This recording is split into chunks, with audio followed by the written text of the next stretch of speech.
اور وہ اپنی عبادت کو راہ الہی تک پہنچنے کا ذریعہ بنا لیتا ہے.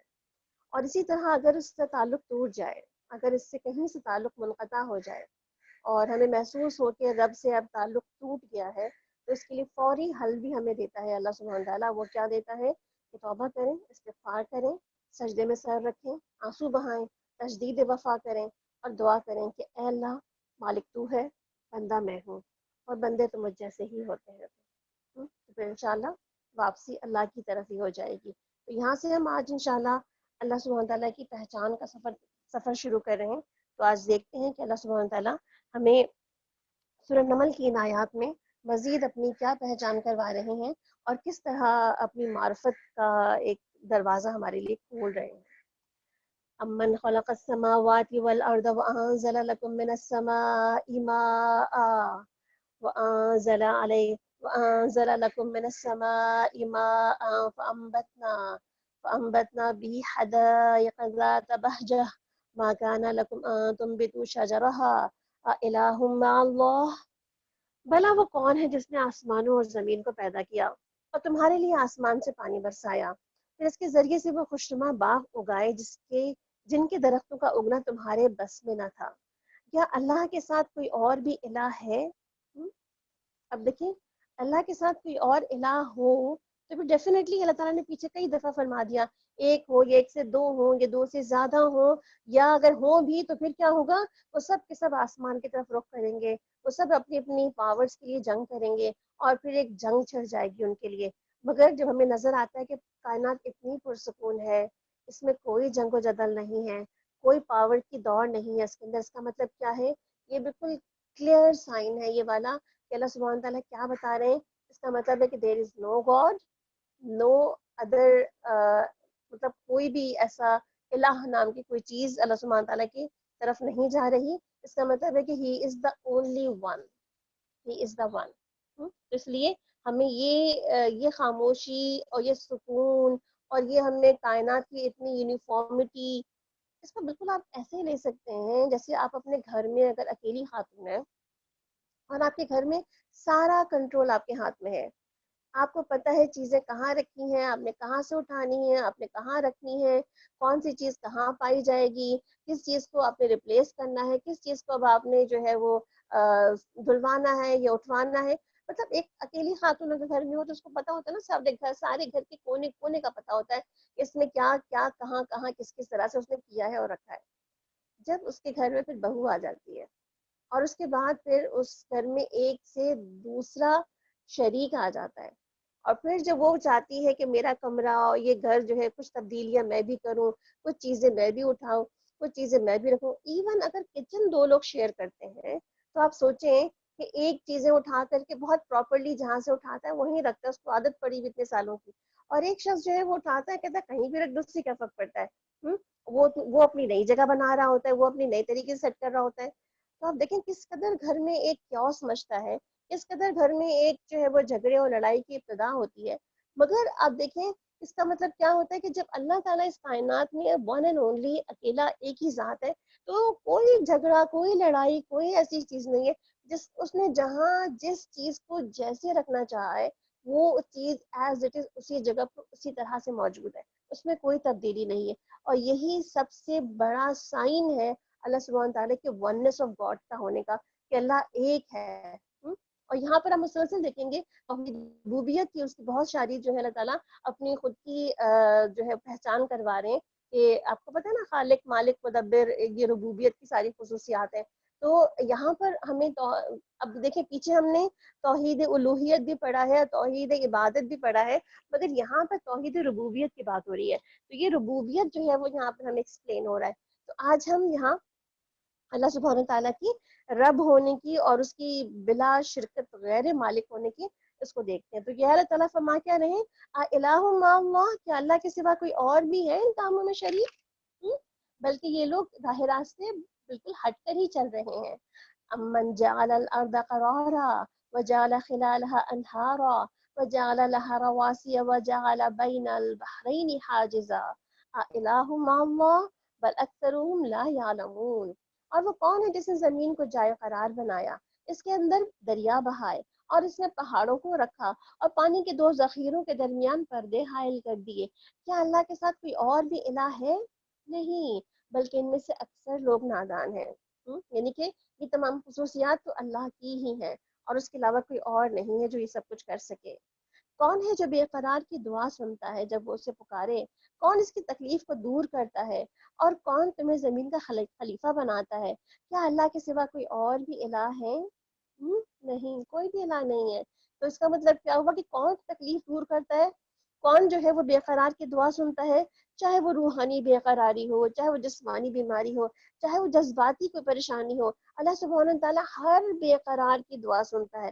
تو جب بھی دل بے قرار ہو، جب بھی طبیعت میں قرار نہ ہو، تو کس کو رجوع کریں، کس کو پکاریں؟ الہ ما اللہ، کیا اور کوئی الہ ہے جو آپ کی بے قراری دور کر دے گا، آپ کو روحانی طور پر پرسکون کر دے گا، آپ کو جسمانی طور پر آپ کی بیماریوں کو دور کر دے گا؟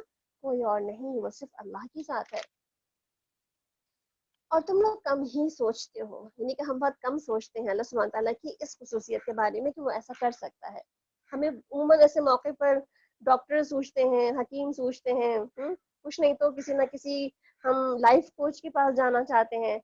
کبھی نہ کبھی ہم کسی نہ کسی ٹوٹکے اور پتہ نہیں کون کون سے ہم گھریلو چیزیں جو ہے استعمال کر رہے ہوتے ہیں، اچھا یہ کر لیتے ہیں اور وہ کر لیتے ہیں.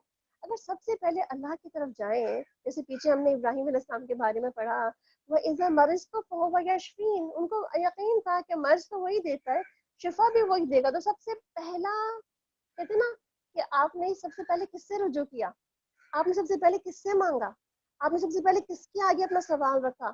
تو وہ اللہ تعالیٰ کی ذات ہی ہونی چاہیے جس کے آگے آپ سب سے پہلا سوال رکھیں کہ اللہ آپ پہ توکل ہے، آپ پر بھروسہ ہے. اب اس نے یہ بھی کہا ہے ساتھ میں، یہ نہیں کہ میرے پہ توکل کر کے ہاتھ کو ہاتھ دھر کے بیٹھ جاؤ، بلکہ اس کے بعد کوشش کرو. پھر کوشش میں کیا ہے؟ پھر آپ کوشش کے لیے آگے دوا تک جاتے ہیں، آپ دوا کے بتانے والے تک جاتے ہیں، پھر آپ دعا تک جاتے ہیں، اور پھر آپ ساری کوششیں کر رہے ہوتے ہیں. اور کون ہے جو خشکی اور سمندر کی تاریکیوں میں تم کو راستہ دکھاتا ہے؟ اور کون اپنی رحمت کی ہواؤں کو خوشخبری لیے ہوئے آگے بھیجتا ہے؟ کیا اللہ کے ساتھ کوئی اور بھی الہ ہے جو یہ کام کرتے ہو؟ بہت ہی بلند اور بالا ہے وہ اس شرک سے جو یہ لوگ کرتے ہیں. اور کون ہے جو خلق کی ابتدا کرتا ہے اور پھر اس کا اعادہ بھی کرے گا؟ اور کون تم کو آسمان اور زمین سے رزق دیتا ہے؟ کیا اللہ کے ساتھ کوئی اور بھی الہ ہے؟ کہو کہ لاؤ تم اپنی دلیل اگر تم سچے ہو، یعنی کہ واقعی کوئی اور رزق دیتا ہے، کوئی اور آپ کا مشکل کشا ہے، کوئی اور آپ کا حاجت روا ہے، کوئی اور آپ کے مانگنے سے آپ کی ساری تکلیفیں دور کر دیتا ہے، آپ کی سارے رزق کے دروازے کھول دیتا ہے، تو ضرور اس کے پاس جائیں. مگر جب جا کے آپ حیران اور پریشان رہ جائیں کہ کوئی نہیں ہے، تو پھر تو اللہ کے پاس ہی واپسی ہے نا. ان سے کہو کہ اللہ کے سوا آسمانوں اور زمین میں کوئی غیب کا علم نہیں رکھتا، وہ نہیں جانتے کہ وہ کب اٹھائے جائیں گے. کیونکہ مرے ہوئے لوگوں کو کیا پتا، ابھی ہم نے پیچھے پڑھ لیا، مرے ہوئے لوگوں کو اٹھایا جائے گا تو کہیں گے ہم تو شاید 10 دن ٹھہرے تھے، کوئی کہے گا نہیں ایک ہی دن تھا، کوئی کہے گا نہیں ایک دن بھی نہیں تھا بلکہ کچھ لمحہ ہی گزرا ہوگا. تو کسی کو بھی کچھ پتا نہیں اس بارے میں. بل ادارک علمہم فی الآخرہ، بلکہ آخرت کا علم تو ان لوگوں سے گم ہو گیا ہے، بلکہ یہ اس طرف سے شک میں پڑے ہیں، بلکہ یہ اس سے اندھے ہی ہیں. یہ منکرین کہتے ہیں کیا جب ہم اور ہمارے باپ دادا مٹی ہو چکے ہوں گے تو ہمیں واقعی قبروں سے نکالا جائے گا؟ یہ خبریں تو ہم کو بہت پہلے بھی دی گئی تھیں اور پہلے ہمارے آباء و اجداد کو بھی دی جاتی رہی ہیں، مگر یہ تو بس افسانے ہی ہیں جو اگلے وقتوں سے سنتے چلے آ رہے ہیں. ذرا کہو کہ زمین میں چل پھر کر دیکھو کہ مجرموں کا کیا انجام ہو چکا ہے. یعنی کہ تم دیکھو تو صحیح، اگر تمہیں بلیو ان کی باتوں سے نہیں ہو رہا تو چل پھر کے دیکھو. کہاں دیکھو، بستیاں اجڑی پڑی ہیں، دیار خالی پڑے ہیں، لوگ چلے گئے ہیں، وہ جگہ ابھی تک موجود ہے. تو جا کے دیکھو تو صحیح وہ لوگ کہاں گئے آخر. ولا تحزن علیہم ولا تکن فی ضیق مما یمکرون. اے نبی صلی اللہ علیہ وسلم، ان کے حال پہ رنج نہ کرو اور نہ ان کی چالوں پر دل تنگ ہو. وہ کہتے ہیں کہ دھمکی کب پوری ہوگی اگر تم سچے ہو. کہو کیا عجب ہے جس عذاب کی تم جلدی مچا رہے ہو، اس کا ایک حصہ تمہارے قریب ہی آ لگا ہو. حقیقت یہ ہے کہ تمہارا رب تو لوگوں پہ بڑا فضل فرمانے والا ہے، مگر اکثر لوگ شکر ادا نہیں کرتے. اس کا مطلب ہے کہ شکر کی تختی دوبارہ سے پڑھ لیں آج سے. اور شکر پیچھے ہم نے بہت پیچھے پڑھتے چلے آ رہے تھے اور بیچ میں سے رک گیا تھا شکر کی بہت ساری چیزیں. تو شکر دوبارہ سے کرنا شروع کریں، دوبارہ سے یاد کرنے کہ شکر کون ہے. اور اچھا آپ کو یہ تو پتا ہوگا نا کہ شکر جو عربی میں لفظ ہے، اس میں کہتے ہیں کہ ایسی گائے جو چارہ کم کھائے اور دودھ زیادہ دے. اس کو شکر کہتے ہیں، مطلب اس کو شکر کرنے والی، یہ شکر کے معنی میں آتی ہے وہ. تو آپ سوچیں کہ آپ کو نعمتیں جتنی بھی ملی ہیں، جتنی بھی نعمتیں ملی ہیں، اگر آپ کو لگتا ہے کہ بہت کم ہے تو بھی آپ کا شکر بنتا ہی ہے. اور اگر نعمتیں بہت مل رکھی ہیں تو شکر آپ پہ لازم ہی ہے. اس کا مطلب ہے کہ شکر ہی شکر کی حفاظت کر سکتا ہے اور اس کے علاوہ کوئی اور نہیں. تو اس کا مطلب ہمیں دوبارہ سے الحمدللہ، الحمدللہ کثیرا، الحمدللہ علی کل حال، الحمدللہ الذی بنعمتہ تتم الصالحات. ہمیں ساری چیزیں ہمیں یاد رکھنی ہیں، بار بار کہنی ہے. اب بار بار اللہ تعالیٰ کے سامنے اپنی بات رکھنی ہے، اللہ ہم شاکر ہیں، اللہ ہم شکر کرنے والے بندے ہیں. یعنی کہ اپنی کہتے ہیں نا کہ بار بار افرمیشنز دینی پڑتی ہیں ہمیں. Yes we are on the same path, yes I am doing it, یس.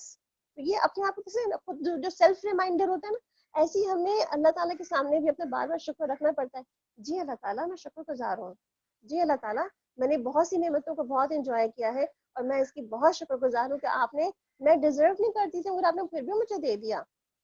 اس کا مطلب ہے کہ ہمارا رب ہمیں اچھی طرح جانتا ہے اس نے ہمیں کیا دیا ہے. بلا شبہ تمہارا رب خوب جانتا ہے کہ جو کچھ ان کے سینوں کے اندر چھپائے ہوئے ہیں اور جو کچھ وہ ظاہر کرتے ہیں. آسمان اور زمین کی کوئی پوشیدہ چیز ایسی نہیں جو ایک واضح کتاب میں موجود نہ ہو. یعنی کہ ہر چیز لکھی ہوئی موجود ہے، ریکارڈ مینٹین ہے. یہ قرآن بنی اسرائیل کو اکثر ان باتوں کی حقیقت بتاتا ہے جن میں وہ اختلاف رکھتے تھے، اور ہدایت اور رحمت ایمان لانے والوں کے لیے. یقیناً تیرا رب ان لوگوں کے درمیان بھی اپنے حکم سے فیصلہ کر دے گا اور وہ زبردست اور سب کچھ جاننے والا ہے. بس اے نبی صلی اللہ علیہ وسلم اللہ پر بھروسہ رکھو، یقیناً تم صحیح حق پر ہو. تم مردوں کو نہیں سنوا سکتے، نہ ہی بہروں تک اپنی پکار پہنچا سکتے ہو جو کہ پیٹ پھیر کر بھاگے چلے جا رہے ہو. یعنی کہ جو لوگ دنیا میں چلے گئے ہیں، مر گئے ہیں، اب مرنے والوں کو تو نہیں جگایا جا سکتا نا قبروں میں جا کے. اسی طرح جن کی ضمیر مردہ ہو چکے ہوں، جن کے آگے شعور کی ساری حدیں انہوں نے اپنی مردہ کر دی ہوں، تو اب یا جو اپنی ضد اور اپنی انا کی وجہ سے خود بخود ہی انہوں نے اپنے آپ کو اندھا بہرا بنا لیا ہو، تو ایسے لوگوں کو ہم کیسے دکھا سکتے ہیں، کیسے سنوا سکتے ہیں، کیسے ان مردوں کو دوبارہ زندہ کر سکتے ہیں. اور نہ اندھوں کو تم راستہ بتا کر بھٹکنے سے بچا سکتے ہو. تم تو اپنی بات انہی لوگوں کو سنا سکتے ہو جو ہماری آیات پر ایمان لاتے ہیں اور پھر فرما بردار بن جاتے ہیں. اور جب ہماری بات پوری ہونے کا وقت ان پر آ پہنچے گا تو ہم ان کے لیے ایک جانور زمین سے نکالیں گے جو ان سے کلام کرے گا، اور لوگ ہماری آیات پر یقین نہیں رکھتے. اللہ تعالیٰ کیا فرما رہے ہیں کہ ایک وقت ایسا بھی آئے گا، یعنی ابن عمر فرماتے ہیں کہ جب زمین میں کوئی نیکی کا حکم دینے والا نہ ہوگا اور کوئی بدی سے روکنے والا نہ ہوگا، اس وقت اللہ سبحانہ تعالیٰ زمین سے ایک جانور کو نکالیں گے جس کو دابۃ الارض یہاں پہ کہا جا رہا ہے، کہ اس جانور کو نکالیں گے جو لوگوں تک جو ہے اللہ کا پیغام پہنچائے گا. اس کا مطلب کیا ہوا کہ آپ اگر یعنی ہم میں سے ہم سب جو اللہ کا کام نہ کریں، اللہ کا پیغام آگے نہ پہنچائیں، یا لوگوں تک جو ہے وہ اللہ کی باتیں نہیں پہنچائیں، تو کوئی حرج نہیں ہے. اللہ اس کے لیے اور مخلوق لے آئے گا، اللہ اس کے لیے اور کام کے لیے اور لوگ پیدا کر دے گا. تو یہاں پر بھی یہی پتہ چل رہا ہے کہ جب ہم چھوڑ دیں گے امر بالمعروف اور نہی عن المنکر والا کام، تو اللہ تعالیٰ زمین میں جانور بھی نکال دے گا اور کہتے ہیں کہ یہ جانور پھر لوگوں سے باتیں کرے گا اور لوگوں کو اللہ کی باتیں بتائے گا. اور ذرا تصور کرو اس دن کا کہ جب ہم ہر امت میں سے ایک فوج کی فوج ان لوگوں کی گھیر لائیں گے جو آیات کو جھٹلایا کرتے تھے. پھر ان کو ہر قسم کے ساتھ مرتب کیا جائے گا یہاں تک کہ وہ سب آ جائیں گے، یعنی کہ سب کو صف در صف، سب کو گروہ در گروہ، ہر ایک کو اپنی قوم کے ساتھ لا کے کھڑا کر دیا جائے گا. اور پوچھا جائے گا کہ تم نے میری آیات کو جھٹلا دیا حالانکہ تم نے ان کا علمی احاطہ بھی نہ کیا تھا، یعنی کہ تمہارے پاس کوئی علم بھی نہ تھا، اس کے باوجود بھی تم نے میری آیت کو جھٹلا دیا تھا. اگر یہ نہیں تو تم اور کیا کر رہے تھے؟ یعنی کہ تم علم میں جو بحثیں کرتے تھے، جو مقابلے کرتے، جو مناظرے کرتے تھے، وہ کیا تھا؟ یعنی کہ بغیر علم کے سب کچھ تھا. ان کے ظلم کی وجہ سے عذاب کا وعدہ ان پر پورا ہو جائے گا، تب وہ کچھ بھی نہ بول سکیں گے. کیا ان کو دکھائی نہ دیتا تھا کہ ہم نے زمین ان کے لیے پرسکون یعنی کہ سکون حاصل کرنے کے لیے بنائی تھی اور دن کو روشن کیا تھا؟ اس سے بہت سی نشانیاں تھیں ان لوگوں کے لیے جو ایمان لاتے تھے. اور کیا گزرے گی اس روز جب سور پھونکا جائے گا، ہول کھا جائیں گے وہ سب جو زمین اور آسمان میں ہیں. یعنی کہ سور پھونکا جائے گا، نفخہ سور 3 مرتبہ ہوگا. پہلا نفخہ سور وہ ہوگا کہ جس وقت سب کے سب، یہاں پہلا نفخہ سور کے بارے میں بات ہو رہی ہے، جب سب کے سب زمین اور آسمان کی تمام چیزیں ہول کھا کر زمین پہ گر جائیں گی. یعنی کہ سب کا سب جو ہے ختم ہو جائے گا. یہ پہلا نفقہ کہلاتا ہے, نفقہ سور کا, کہ جس میں سب کے سب جو ہے وہ چلے دنیا سے ختم ہو جائیں گے, سوائے ان لوگوں کے جنہیں اللہ سے بچانا چاہے. اور جب ان کے حضور جب سب اللہ کے حضور حاضر ہو جائیں گے تو کہا جائے گا آج تم پہاڑوں کو دیکھتے ہو اور سمجھتے ہو کہ وہ خوب جمے ہوئے ہیں, مگر اس وقت یہ بادلوں کی طرح اڑ رہے ہوں گے. یہ اللہ کی قدرت کا کرشمہ ہوگا جس نے ہر چیز کو حکمت کے ساتھ استوار کیا ہے. وہ خوب جانتا ہے کہ تم لوگ کیا کرتے ہو. یعنی کہ اللہ تعالیٰ کیا فرمائیں گے کہ پہاڑوں کے ساتھ کیا کرے گا اللہ تعالیٰ, کہ اس کو بادلوں کی طرح حبا منصورہ کر دے گا. یعنی کہ بڑے بڑے پہاڑ, آپ سوچیں پہاڑی سلسلے کی طرف کبھی گئے ہوں تو آپ نے دیکھا ہوگا کتنے جائنٹ پہاڑ ہیں کہ انسان دیکھتے ہی ہیبت میں آ جاتا ہے. اور اللہ تعالیٰ کیا فرما رہے ہیں ان پہاڑوں کے بارے میں, کہ ان کو اللہ تعالیٰ چلا دے گا, ان کو ٹوٹ کے ریگزار بنا دے گا, ان کو جو ہے وہ ڈسٹ بنا کر اڑا دے گا. اللہ کی قدرت. جو شخص بھلائی لے کر آئے گا اس سے بہتر صلاح ملے گا, اور ایسے لوگ اس دن ہال سے محفوظ ہوں گے. جو برائی لیے ہوئے آئے گا ایسے سب لوگ اوندھے منہ آگ میں پھینکے جائیں گے. کیا تم لوگ اس کے سوا کوئی اور بھی جزا پا سکتے ہو کہ جیسا کرو ویسا بھرو, یعنی کہ جو کرو گے وہی ملے گا. اے محمد صلی اللہ علیہ وسلم, مجھ سے کہو کہ مجھے تو یہی حکم دیا گیا ہے اس شہر کے رب کی بندگی کرو جس نے اسے حرم بنایا ہے اور جو ہر چیز کا مالک ہے. مجھے حکم دیا گیا ہے کہ میں مسلم بن کر رہوں اور یہ قرآن پڑھ کر سناؤں. اب جو ہدایت اختیار کرے گا وہ اپنے ہی بھلے کے لیے ہدایت اختیار کرے گا, اور جو گمراہ ہوگا اس سے کہہ دو کہ میں تو بس خبردار کر دینے والا ہوں. اس سے کہو کہ تعریف اللہ ہی کے لیے ہے, عنقریب وہ تمہیں اپنی نشانیاں دکھا دے گا, تم انہیں پہچان لو گے, اور تمہارا رب بے خبر نہیں ان اعمال سے جو تم کرتے ہو. سورۃ القصص.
سورۃ القصص مکیہ.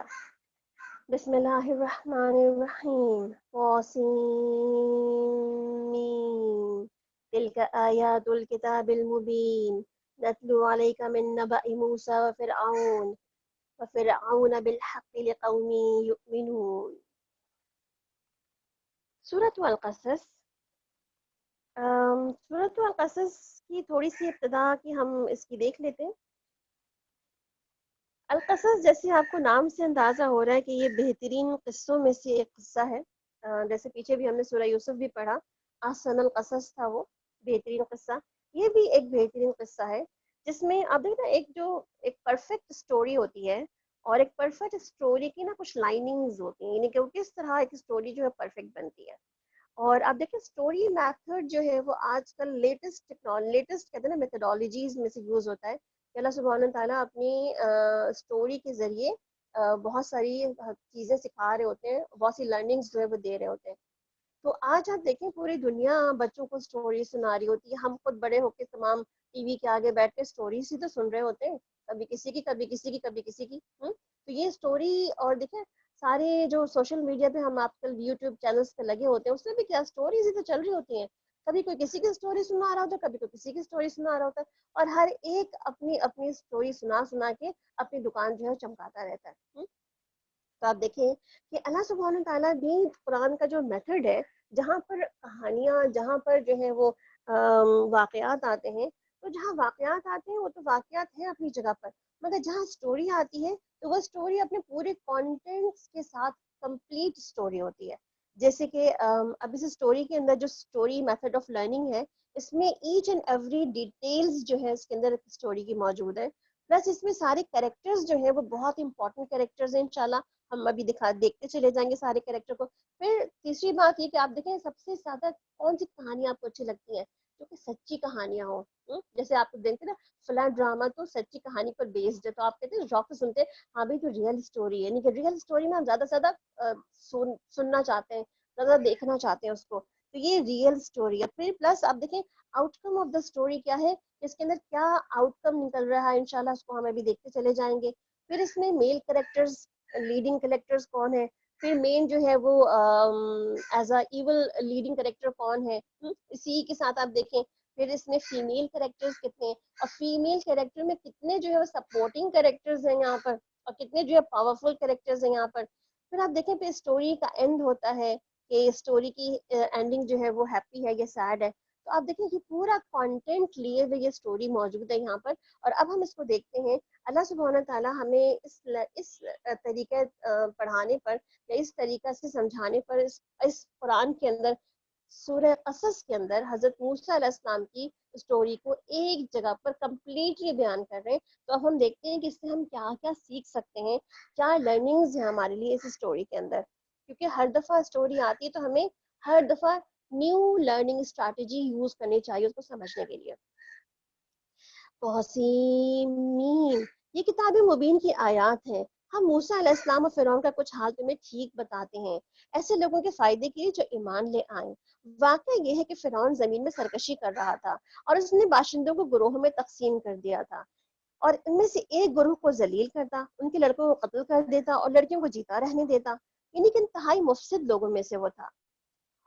ہم یہ ارادہ رکھتے تھے کہ ہم مہربانی کریں ان لوگوں پہ جن کو ذلیل یعنی کہ کمزور بنا کے رکھا گیا، یعنی کہ بنی اسرائیل کو کینو پیشوا بنا دی. اللہ تعالیٰ نے کیا ارادہ کیا کہ اللہ تعالیٰ کا جو اس اسٹوری بیان کرنے کا مقصد ہے، ایک ایسی کمزور قوم کی اسٹوری بتائی جا رہی ہے جس کو اللہ سبحانہ تعالیٰ نے مضبوط بنانا چاہا. اس مضبوط بنانے کے لیے کیا کیا اللہ سبحانہ تعالیٰ نے، اور انہی کو وارث بنائے. ان کو نہ صرف یہ کہ مضبوط بنائے بلکہ ان کو وارث بنائے، زمین میں ان کو اقتدار بھی بخشیں، یعنی ان کو پھر زمین کا مالک بھی بنا دیں. اور فرعون اور حامان اور ان کے لشکروں کو وہ دکھلا دیں جن کا انہیں ڈر تھا، یعنی کہ جو بڑے بڑے ہیں ان کو پھر نیچا کر دیں اور ان کو وہ دکھلا دیں جو ان کو دیکھنا نہیں تھا. وَأَوْحَيْنَا إِلَىٰ أُمِّ مُوسَىٰ أَنْ أَرْضِعِيهِ اور ہم نے موسیٰ علیہ السلام کو موسیٰ السلام کی ماں کو اشارہ کیا. اور اس کہانی کا آغاز ایک بچے کی پیدائش سے ہوتا ہے. ہم نے موسیٰ السلام کی ماں کو اشارہ کیا کہ اس کو دودھ پلا، جب تجھے اس کی جان کا خطرہ ہو تو اسے دریا میں ڈال دے، اور کچھ غم اور خوف نہ کر، ہم تیرے پاس اس کو واپس لے آئیں گے اور اس کو پیغمبروں میں شامل کر لیں گے. اب یا تو اللہ سبحانہ تعالیٰ نے ان کو الہام کیا، ان کے دل میں یہ بات ڈال دی، اور یا تو اللہ سبحانہ تعالیٰ نے باقاعدہ ان کے پاس فرشتہ بھیجا جس نے یہ ساری باتیں ان کو بتا دی. آخرکار فرعون کے گھر والوں نے اس سے نکال لیا. یعنی ہوا کیا، دریا میں ڈال دیا دودھ، اور یہ بھی کہا نا کہ دودھ پلاتی رہنا جب تک طاقتور اور جتنا مضبوط ہو سکتا ہے وہ دے دینا اس کو. کیونکہ کہتے ہیں نا بچے کے لیے جو ہیومن جو فیڈ ہے وہ سب سے بیسٹ ہے کسی بھی بچے کی گروتھ کے لیے اور اس کو تمام بیماریوں سے برائیوں سے بچانے کے لیے. تو بہرحال تو اللہ سبحانہ تعالیٰ نے کیا فرمایا کہ بس اپنے بچے کو پاٹ میں ڈالو، پاٹ کو دریا میں ڈالو اور پھر دریا میں ڈال کے چھوڑ دو، پھر دیکھو ہم اس کو کہاں لے جاتے ہیں اور یہ واپس تمہاری طرف پلٹ کے کیسے آتا ہے. پھر کیا ہوا کہ فرعون کے گھر والوں نے اسے دریا سے نکال لیا تاکہ وہ اور ان کا دشمن اور ان کے لیے سبب رنج بنے. یعنی کہ جس کو اپنے گھر لے جا رہے تھے وہ ان کی سبب رنج بننا تھا. کس طرح سے؟ کہتے ہیں کہ فرعون نے خواب دیکھا تھا اور اس خواب میں اس نے یہ دیکھا کہ کوئی بنی اسرائیل کا کوئی بچہ ہے جو پیدا ہوگا اور اس کے بعد جو ہے وہ اس کی حکومت تباہ کرنے کا باعث بن جائے گا. اس نے یہ خواب لوگوں میں بیان کیا, لوگوں نے کہا فضول خواب ہے, اس میں کوئی مطلب کوئی معنی نہیں ہے, مگر پھر بھی اس کو جو ڈر اتنا تھا تو اس نے کیا کیا, اچھا اس نے کہا کہ ٹھیک ہے پھر ہم ایسا کرتے ہیں جتنے بھی بچے پیدا ہوں بنی اسرائیل کے ہاں ان سب کو قتل کرا دیا جائے. تو بہرحال پہلے ان کو قتل کرا دیا جاتا تھا, مگر جب انہوں نے دیکھا کہ جب سارے بچے قتل ہو جائیں گے تو ہمارا کام کون کرے گا, ہمارے غلام کون بنیں گے, تو پھر انہوں نے کہا اچھا ایک سال قتل کراتے ایک سال نہیں کراتے. تو جس سال ہارون علیہ السلام پیدا ہوئے اس سال بچوں کو لڑکوں کو قتل نہیں کروایا گیا, اور جس سال موسیٰ علیہ السلام نے پیدا ہونا تھا اس سال ہی لڑکوں کو قتل کرایا جا رہا تھا. آپ سوچیں کیسے اللہ تعالیٰ کہتے ہیں کہ تلواروں کی نرغے میں سے انسان کو کیسے نکال کر لے آتا ہے, یہ اللہ سبحانہ تعالیٰ کی یہ قدرت ہے. کہ واقعی فرعون اور حامان اور ان کے لشکر تدبیر میں بڑے غلط کار تھے. فرعون کی بیوی یعنی کہ حضرت آسیہ جو تھی, انہوں نے کہا کہ یہ میرے اور تمہاری آنکھوں کی ٹھنڈک بنے گا, یعنی کہ اس کو قتل نہ کرو. یعنی آپ نے اللہ سبحانہ تعالیٰ نے ان کے چہرے پر ان کی اتنی محبت اور اتنی معصومیت اور اتنی خوبصورتی رکھی تھی کہ کسی کو بھی دیکھ نہیں, بعض اوقات بچوں کو دیکھتے ہی پیار آ جاتا ہے, وہ اٹھا لیں دبوچ لیں اس کو پیار کریں. تو بالکل کہتے ہیں نا ایسی ہی اللہ سبحانہ تعالیٰ نے ان کے چہرے پہ اتنی محبت اور اتنی خوبصورتی اور اتنی انوسنس رکھی تھی کہ کہتی ہیں کہ ان کو دیکھتے ہی ان پہ بہت پیار آیا, اور کہیں گے کہ اس کو قتل نہ کرو, اس کو ہم اپنے گھر رکھ لیتے ہیں, ہم اس کا بیٹا بنا لیتے ہیں, امید ہے کہ یہ ہمیں بڑا مفید ثابت ہوگا, یا ہم اسے بیٹا ہی بنا لیں گے. اور وہ انجام سے بے خبر تھے. تو آپ دیکھیں بعض اوقات انسان واقعی انجام سے بے خبر ہوتا ہے کہ کیا کرنا ہے اور کیا نہیں. وَأَصْبَحَ فُؤَادُ أُمِّ مُوسَىٰ فَارِغًا, ادھر موسیٰ السلام کی ماں کا دل اڑا جا رہا تھا. کر تو لیا تھا اللہ کے حکم سے, مگر دل تھا کہ اب دیکھیے چھوٹی اولاد جو ہوتی ہے نا, بچے کی جب پیدا ہوئی بھی بچے ہوتے ہیں اس سے ماں کی اٹیچمنٹ ہی کچھ اور ہوتی ہے. یعنی ذرا سا بڑے ہو جاؤ تو اور ہوتی ہے, مگر جو بالکل دودھ پیتا بچہ ہوتا ہے نا اس کی اٹیچمنٹ ماں سے کچھ اور ہوتی ہے. اس اور قریب تھا کہ وہ اس کا راز فاش کر بیٹھتی اگر ہم اس کی ڈھارس نہ بندھا دیتے, تاکہ ایمان لانے والوں میں سے وہ ہو جائے. اس نے بچے کی بہن سے کہا کہ جاؤ پیچھے پیچھے جاؤ. اب دیکھیں کریکٹرز ایڈ ہو رہے ہیں اس کے اندر. اب ایک تو ماں ہی تھی, مگر اب یہاں پہ وہ ان کی بہن بھی ایڈ ہو گئی, کہ بہن سے کہا جا رہا ہے کہ جا کے دیکھو کہ یہ کاٹ کدھر جا کے لگتا ہے, کون اس کو اٹھاتا ہے, پھر کیا اس کے ساتھ ہوتا ہے. چنانچہ وہ الگ اس کو دیکھتی رہی, اور اس کو اور دشمنوں کو پتا بھی نہ چلا, یعنی کہ اس کو پتا بھی نہیں چلا کیسے وہ واچ کرتی ہوئی آ گئی. اور ہم نے پہلے ہی بچے دودھ پر, یعنی کہ پہلے ہی ہم نے بچے کے اوپر دودھ پلانے والیاں حرام کر رکھی تھی, یعنی وہ کسی اور کا دودھ لے ہی نہیں رہے تھے. اب دیکھیں بچہ پہنچا ہے وہاں پر, اب کوئی بھوکا ہے تو روئے گا تو اس کو دودھ تو پلانا ہے, مگر وہ کسی کا دودھ لے ہی نہیں رہے تھے. تو یہ حالت دیکھ کے اس لڑکی نے کہا میں تمہیں ایسے گھر کا پتہ بتاؤں جس کے لوگ اس کی پرورش کا ذمہ لے لیں گے اور بہت خیر خواہی سے رکھیں گے. اس طرح ہم نے موسیٰ علیہ السلام کو اس کی ماں کے پاس پلٹ ڈالا ہے. یعنی کہ یہ تدبیر اللہ نے کی کہ نہ صرف یہ کہ موسیٰ علیہ السلام کو بچا بھی لیا گیا, فرعون کے دربار میں جا کر ان کی کفالت کی ذمہ داری بھی ان کو دے دی گئی, اور پھر واپس اپنی ماں کے پاس بھی ریٹرن بیک ہو گئے. یہ ہوتا ہے نا اللہ تعالیٰ یہی کرتا ہے. یعنی کہ ایک تھا اللہ کے اوپر توکل, جو انہوں نے توکل کر کے پانی میں بچہ ڈال دیا تھا, اور ایک تھی تدبیر جو انہوں نے اپنی بیٹی سے کہا کہ جا کے دیکھتی رہو. بعض اوقات ان دونوں چیزوں کا بہت ہی خوبصورت امتزاج کرنا پڑتا ہے ہمیں کسی بھی معاملے کو کرنے کے لیے. نہ صرف توکل ہی کافی ہوتا ہے, نہ تدبیر کافی ہوتی ہے, بلکہ دونوں ہی چیزیں ساتھ ساتھ لے کے چلنی پڑتی ہیں, تاکہ اس کی آنکھیں ٹھنڈی ہوں اور وہ غمگین نہ ہو, اور جان لے کہ اللہ کا وعدہ سچا ہے. مگر اکثر لوگ اس بات کو نہیں جانتے. جب موسیٰ السلام اپنی پوری جوانی کو پہنچ گئے, یعنی کہ اب کیا ہوا کہ وہ دودھ پینے کا ٹائم پیریڈ ختم ہو گیا, اور ماں نے جو ہے وہ اپنے پاس بچے کو رکھا, اور کہتے ہیں نا کہ مسلمان ماں کا بچہ تھا تو مسلمان ماں نے اس کو اپنے طریقے سے تربیت دی اس بچے کو. پھر جب موسیٰ کہتے ہیں جب اس کو نوجوان ہو گئے, پورے مکمل قوت اور دانائی عطا ہو گئی ان کو, تو اللہ تعالیٰ نے ان کو حکم اور علم عطا کیا, اور ہم نیک لوگوں کو ایسی ہی جزا دیتے ہیں. اور ایک روز وہ شہر میں اس وقت داخل ہوئے جبکہ شہر اہل غفلت میں پڑا تھا, یعنی کہ سونے کا ٹائم ہوگا, دوپہر کا وقت ہوگا. وہاں اس نے دیکھا کہ دو آدمی لڑ رہے ہیں, ایک اس کی اپنی قوم کا تھا یعنی بنی اسرائیل کا, اور دوسرا دوسری دشمن کی قوم سے تعلق یعنی قبطی تھا. اس قوم کے آدمی نے دشمن قوم کے والد کے خلاف مدد کے لیے اس کو پکارا. موسیٰ علیہ السلام نے اس پہ ایک گھونسا مارا اور اس کا کام تمام کر دیا. یعنی کہ ماشاءاللہ سے طاقت بھی ان کی ٹھیک ٹھاک تھی کہ انہوں نے ایک ہی گھونسا مارا تو وہ بندہ ہی ختم ہو گیا. موسیٰ علیہ السلام نے کہا یہ تو شیطان کی کار فرمائی, یعنی کہ میں نہیں چاہتا تھا ایسا مارنا اس کو کہ وہ مر جائے, لگتا ہے شیطان نے ایسا کروا دیا مجھ سے. اور وہ سخت تو کھلا دشمن اور گمراہ کرنا. پھر وہ کہنے لگا اے میرے رب, میں نے اپنے اوپر ظلم کر ڈالا, میری مغفرت فرما دے. ربی انی ظلمت نفسی فاغفر لی فغفر اللہ. تو اللہ تعالیٰ نے کیا کیا, ان کو معاف کر دیا. یعنی کہ ظاہر سی بات ہے جان بوجھ کے قتل نہیں کرنا چاہ رہے تھے, وہ تو صرف اس کو بچانے کے لیے گھوسا, اور ایک گھوسا مارنے سے کبھی کوئی مر جاتا ہے بھلا؟ نہیں نا. مگر ہوتا کیا ہے بعض وقت کسی کی قضا آئی بھی ہو اس کی موت تو پھر وہ تو ایک گھوسا مارنے سے کیا، تو ہلکا سا خشک کرنے سے بھی گرے گا اور گر کے مر جائے گا۔ انہ هو الغفور الرحیم، اللہ نے اس کی مغفرت فرما دی اور وہ غفور الرحیم ہے۔ موسیٰ علیہ السلام نے عہد کیا کہ اے میرے رب، یہ جو احسان تو نے مجھ پر کیا ہے اس کے بعد اب میں کبھی کسی مجرم کا ساتھ نہ دوں گا، یعنی کسی مجرم کے کاموں میں اس کو ہیلپ آؤٹ نہیں کروں گا۔ دوسرے دن وہ صبح سویرے ڈرتے ہوئے ہر طرف سے خطرے کو بھانپتے ہوئے شہر میں جا رہے تھے، دیکھ رہے تھے کہ پتہ نہیں کیا ہوا، کہیں لوگوں نے کسی نے مجھے دیکھ تو نہیں لیا، کہیں کوئی سمجھ تو نہیں گیا کہ میں نے کیا ہے سب کچھ۔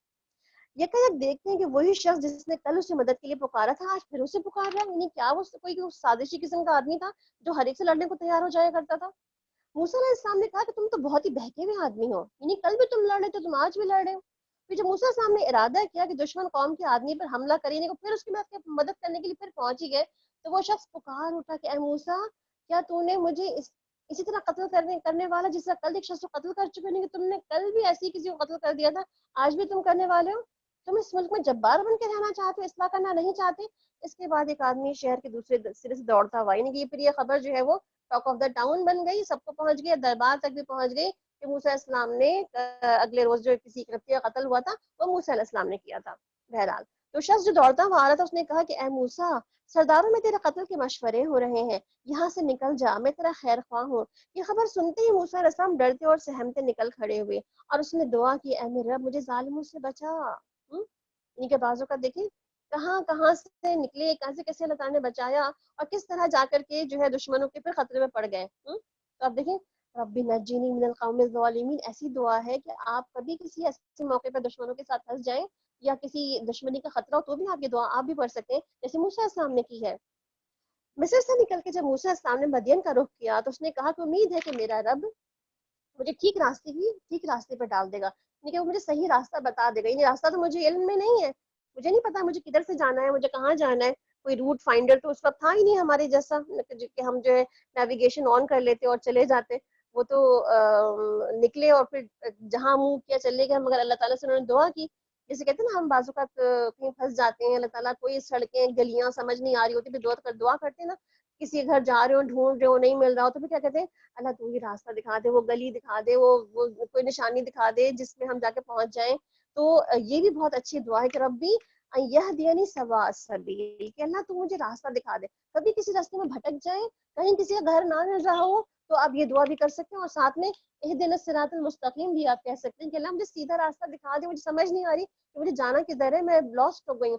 خصوصاً بعض اوقات خواتین گاڑیاں چلاتے ہوئے جو ہے وہ گلیاں نہ پہچانتی ہوں اور لاسٹ ہو جاتی ہیں، اور کبھی رات کے وقت ان کو گلیاں سمجھ نہیں آ رہی تو بھی لاسٹ ہو جاتی ہیں، تو عموماً جو ہے یہ دعائیں بہت کام آتی ہیں اسی وقت میں۔ پھر جب وہ مدین کے کنویں پہ پہنچے تو اس نے دیکھا کہ بہت سے لوگ اپنے جانوروں کو پانی پلا رہے ہیں اور ان میں سے ایک طرف دو عورتیں کھڑی اپنے جانوروں کو روک رہی ہیں۔ موسیٰ السلام نے جا کے ان عورتوں سے پوچھا تمہیں کیا پریشانی ہے؟ یعنی کہ ان کا ایسا ہیلپنگ نیچر تھا کہ وہ ہر ایک کے پاس جو ہے یہ ہر ایک کی مدد کے لیے تیار ہو جایا کرتے تھے، تو ان کو بھی پریشانی ہوئی تھی آخر اتنے سارے یہاں مرد ہیں، صرف دو خواتین الگ سے کھڑی ہوئی اپنے جانوروں کو پکڑے ہوئے، آخر مسئلہ کیا ہے؟ انہوں نے کہا کہ ہم اپنے جانوروں کو پانی نہیں پلا سکتے جب تک کہ یہ چرواہے اپنے جانوروں کو نہ نکال لے جائیں، ہمارے والد ایک بوڑھے آدمی ہیں، یعنی کہ وہ نہیں آ سکتے تھے اس لیے ہمیں آنا پڑا۔ اور یہ سن کر موسیٰ السلام نے ان کی جانوروں کو پانی پلا دیا اور ایک سائے کی جگہ پہ جا کے بیٹھ گئے، یعنی کہ عورت گھر سے کام، گھر میں کوئی کمانے والا نہ ہو، گھر میں باپ بزرگ ہو جو کام نہ کر سکتا ہو تو عورت تو نکل سکتی ہے گھر کے کاموں میں اس طریقے سے۔ یہ نہیں کہا کہ تمہیں کیوں نکلی، تمہیں تو نکلنا ہی نہیں چاہیے تھا عورت کو، ایسا تو نہیں انہوں نے کہا، جب ضرورت پڑتی تو عورت کو نکلنا پڑتا ہے گھر سے۔ پھر کہا ربی انی لما انزلت الی من خیر فقیر، پروردگار جو خیر بھی مجھ تک تو نازل کر دے میں اسی کا محتاج ہوں۔ اور کچھ دیر نہ گزری تھی کہ ان دونوں عورتوں میں سے ایک عورت شرم و حیا کے ساتھ چلتی ہوئی اس کے پاس آئی، یعنی کہ عورت کی شرم و حیا بہت امپورٹنٹ ہے، ہونی چاہیے۔ بولڈنس کا نام شرم و حیا کو لٹا دینا یا اس کو بیکورڈنس سمجھنا نہیں ہے۔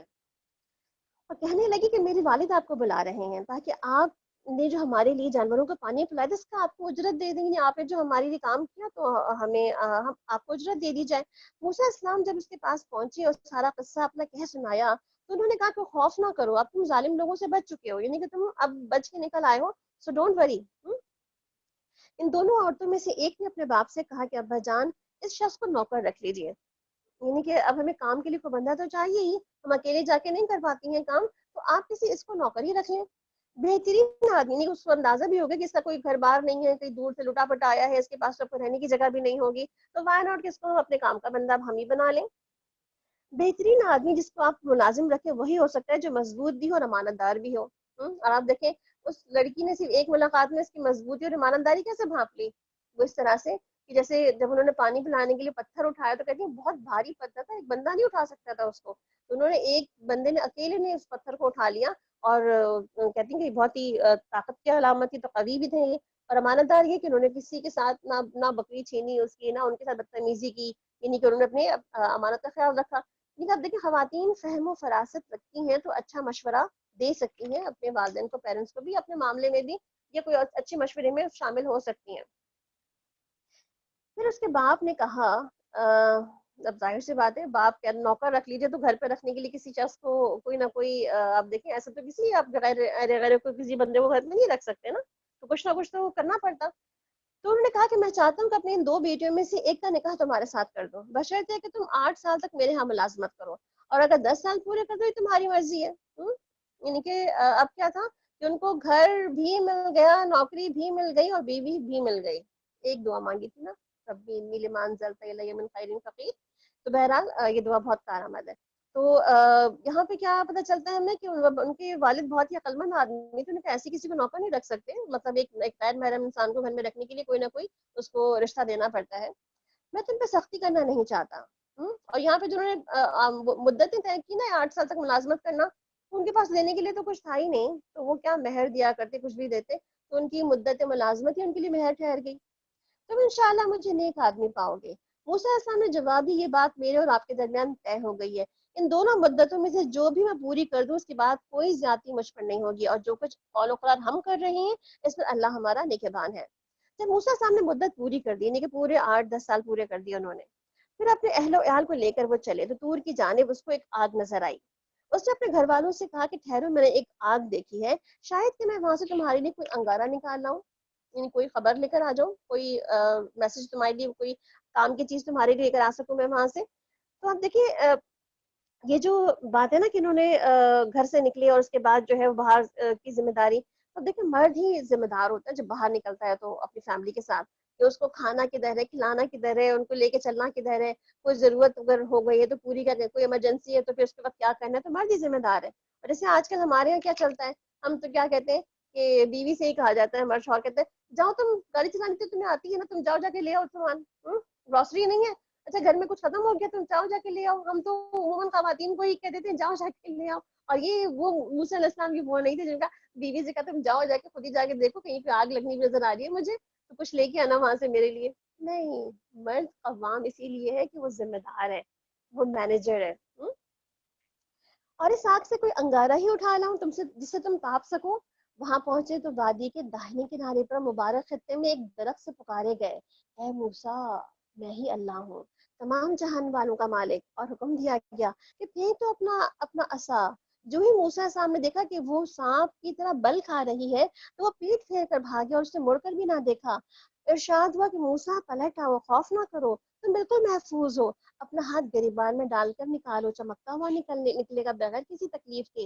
اور خوف سے بچنے کے لیے اپنا بازو کھینچ لو, یہ بھی بہت اچھی ٹپ ہے. کبھی خوف محسوس ہو اپنے ہی بازو کو پکڑ کے خوب اچھی طرح کھینچ لے, تو پھر آپ کے اندر سے وہ خوف یا کوئی انزائٹی یا کوئی بھی کسی قسم کا ڈپریشن جو ہوتا ہے وہ بھی دور ہو جاتا ہے اس سے. یہ 2 روشن نشانیاں ہیں جو تمہارے رب کی طرف سے اور فرعون کے جو تمہارے رب کی طرف سے فرعون اور اس کے درباریوں کے سامنے پیش کرنے کے لیے دی گئی تھی, اور وہ بڑے نافرمان لوگ ہیں. موسیٰ السلام نے عرض کیا کہ میرے آقا, میں تو ایک آدمی کا قتل کر چکا ہوں اور ڈرتا ہوں کہ وہ مجھے مار ڈالیں گے, یعنی کہ میں جاؤں اس کے پاس اور ایسا نہ ہو کہ وہ مجھے پرانی ہی جو جس کی وجہ سے بھاگا تھا میں یہاں سے, اسی کی وجہ سے مجھے پکڑ لیں اور مجھے قتل کر ڈالیں. اور میرا بھائی ہارون مجھ سے زیادہ زبان آور ہے, یعنی اس کی زبان زیادہ ہی افصاح اللسان ہے, یعنی کہ بہت ہی فصیح باتیں کرتا ہے, بہت بہترین زبان ہے اس کی. اسے میرے ساتھ مددگار کے طور پر بھیج دیں تاکہ وہ میری تصدیق کرے, اور مجھے اندیشہ ہے کہ وہ لوگ مجھے جھٹلائیں گے. فرمائے کہ ہم تمہارے بھائی کے ذریعے تمہارا ہاتھ مضبوط کریں گے, اور تم دونوں کو ایسی شان عطا کریں گے کہ وہ تمہارا کچھ بھی نہ بگاڑ سکیں گے, اور ہماری نشانیوں کے زور پر غلبہ تمہارا اور تمہارے پیروں کا ہی ہوگا. پھر جب موسیٰ علیہ السلام ان لوگوں کے پاس ہماری کھلی نشانیاں لے کر پہنچے تو انہوں نے کہا کہ یہ تو کچھ نہیں مگر بناوٹی جادو ہے. یعنی کہ جو پیچھے کہانیاں ہم نے بار بار پڑھ لیں کہ کس طرح وہ سانپ اور لاٹیاں دوڑ رہی تھی، اور جب اژدہا سامنے آیا لاٹھی کے اندر تو پھر ظاہر سی بات سب کچھ ختم ہو گیا. تو کہا کہ سب بناوٹی جادو ہے یہ تو، اور یہ باتیں تو ہم نے کبھی اپنے باپ دادا کے زمانے میں سنی ہی نہیں. موسیٰ علیہ السلام نے جواب دیا کہ میرا رب اس شخص کے حال سے خوب واقف ہے جو اس کی طرف سے ہدایت لے کر آیا، اور وہی بہتر جانتا ہے کہ آخر انجام کس کا اچھا ہونا ہے. حق یہ ہے کہ ظالم کبھی فلاح نہیں پاتے. اب دیکھیں کہاں ایک موسیٰ علیہ السلام کا لیڈنگ کریکٹر، ساتھ میں پھر ان کی سپورٹنگ ان کے بھائی جو ہے ان کے ساتھ آئے. پھر یہاں پر فرعون کے دربار میں ایک جو کہتے ہیں نا اپوزٹ لیڈنگ کریکٹر، جس سے پورا مباحثہ ہو رہا ہے. تو فرعون نے کہا کہ اے اہل دربار، میں تو اپنے سوا تمہارا کسی کو الہ ہی نہیں جانتا. یعنی وہ خود ہی الہ بن کے بیٹھا ہوا تھا. تو اس نے کہا میں خود تم سب کا الہ ہوں، تو مجھے تو اور کسی الہ کا پتہ ہی نہیں ہے. حامان ذرا اینٹیں پکوا کر میرے لیے اونچی عمارت تو بنواؤ. یعنی یہ بھی ایک ساتھ میں موسیٰ فرعون کے ساتھ اس کا وزیر، تو اس کا کہ ذرا بناؤ تو کوئی لمبی اونچی سی عمارت، شاید کہ میں اس پہ چڑھ کر موسیٰ علیہ السلام کے خدا کو دیکھ سکوں. اور میں تو اس کو جھوٹا ہی سمجھتا ہوں. یعنی کہ اب دیکھیں کس طرح کی تضحیق اور تحقیر کا سامنا ہے. کیا موسیٰ علیہ السلام کی جو ہے وہ اس کی وہ تذلیل کر رہا ہے فرعون. اس نے اس کے لشکروں نے زمین میں بغیر کسی حق کی اپنی بڑائی کا خوب گھمنڈ کیا، اور سمجھے تھے کہ ہم کبھی ہماری طرف ان کو پلٹنا ہی نہیں ہے. یعنی کہ سوچا ہی نہیں تھا انہوں نے کہ دنیا سے واپسی بھی تو ہے ایک دن. آخرکار ہم نے اسے اور اس کے لشکروں کو پکڑا اور سمندر میں پھینک دیا. اب دیکھ لو کہ ان ظالموں کا انجام کیسا ہوا. اور ہم نے انہیں جہنم کی طرف دعوت دینے والا پیش رو بنا دیا، اور قیامت کے روز وہ کہیں سے کوئی مدد نہ پا سکیں گے. اور ہم نے اس دنیا میں ان کے پیچھے لعنت لگا دی، اور قیامت کے روز وہ بڑی قباحت میں مبتلا ہوں گے. پچھلی نسلوں کو ہلاک کرنے کے بعد ہم نے موسیٰ علیہ السلام کو کتاب عطا کی، لوگوں کے لیے بصیرتوں کا سامان بنا کر، ہدایت اور رحمت بنا کر، تاکہ شاید کے لوگ اس سے سبق حاصل کریں. وما كنت جانب الغربی، اور اے محمد صلی اللہ علیہ وسلم تم اس وقت غربی گوشے میں موجود نہ تھے. یعنی کہ جو مغربی گوشہ تھا جہاں پر یہ سب کچھ ہو رہا تھا، تو اللہ تعالیٰ کیا فرما رہے کہ تم اس وقت موجود نہیں تھے، تم کوئی حاضر اور ناظر نہیں تھے جہاں تم کھڑے ہو کے ساری باتیں تم دیکھ رہے تھے یا سن رہے تھے. جب ہم نے موسیٰ علیہ السلام کو تورات عطا کی تھی، اور نہ تم گواہ تھے، یعنی کہ تم اس وقت موجود نہیں تھے، نہ گواہی میں شامل تھے، بلکہ اس کے بعد ہم نے بہت سی نسلیں اٹھا چکے ہیں اور ان پہ بہت زمانہ گزر چکا ہے. تم اہل مدین کے درمیان بھی موجود نہیں تھے کہ ان کو ہماری آیات سنا رہے ہوتے، مگر بھیجنے والے یعنی اس وقت کی ساری خبریں بھیجنے والے ہم ہیں. اور تم طور کے دامن میں بھی اس وقت موجود نہیں تھے کہ جب ہم نے موسیٰ السلام کو پہلی مرتبہ پکارا تھا، مگر یہ تمہارے رب کی رحمت ہے کہ تم کو یہ ساری معلومات تمہیں دی جا رہی ہیں تاکہ تم ان لوگوں کو خبردار کرو جن کے پاس تم سے پہلے کوئی خبردار کر دینے والا نہیں آیا، شاید کہ وہ ہوش میں آ جائیں. یعنی کہ اللہ سبحانہ تعالیٰ کیا بتانا چاہ رہے ہیں کہ آپ صلی اللہ علیہ وسلم کو یہ ساری خبریں وحی الہی کے ذریعے سے پتہ چلی ہیں. ایسا نہیں تھا کہ ان کی جو وہ کیا کہتے ہیں نا کہ ان کی لائف جو ہے وہ ازل سے ابد تک تھی، یعنی کہ وہ ہمیشہ سے پہلے موجود تھے اور ہمیشہ کے بعد بھی موجود رہیں گے. تو اللہ تعالیٰ یہاں پر ایک عقیدہ بھی ایکسپلین کر رہے ہیں. اور کہیں ایسا نہ ہو کہ ان کے اپنے کیے کرتوتوں کی بدولت کوئی مصیبت جب ان پر آئے تو وہ کہیں اے پروردگار تو نے کیوں نہ ہماری طرف کوئی رسول بھیجا کہ ہم تیری آیات کی پیروی کرتے اور اہل ایمان میں سے ہوتے. مگر جب ہمارے ہاں سے حق ان کے پاس آ گیا تو وہ کہنے لگے کیوں نہ اس کو وہی کچھ دیا گیا جو موسیٰ السلام کو دیا گیا تھا.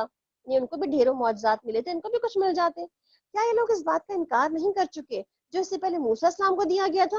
یعنی کہ جو موسیٰ کو ملا تھا اس کو کب مان گئے تھے تم لوگ؟ تو انہوں نے کہا کہ دونوں ہی جادو ہیں جو ایک دوسرے کی مدد کرتے ہیں، اور کہا کہ ہم کسی کو بھی نہیں مانتے. اے نبی صلی اللہ علیہ وسلم ان سے کہو کہ لاؤ اللہ کی طرف سے کوئی کتاب جو ان دونوں سے زیادہ ہدایت بخشنے والی ہو. اگر تم سچے ہو تو میں اسی کی پیروی اختیار کروں گا. اب اگر وہ تمہارا مطالبہ پورا نہیں کرتے تو سمجھ لو کہ دراصل یہ اپنی خواہشات کے پیروکار ہیں، اور اس شخص سے بڑھ کر اور کون گمراہ ہوگا جو اللہ کی ہدایت کے بغیر بس اپنی خواہشات کی پیروی کرے.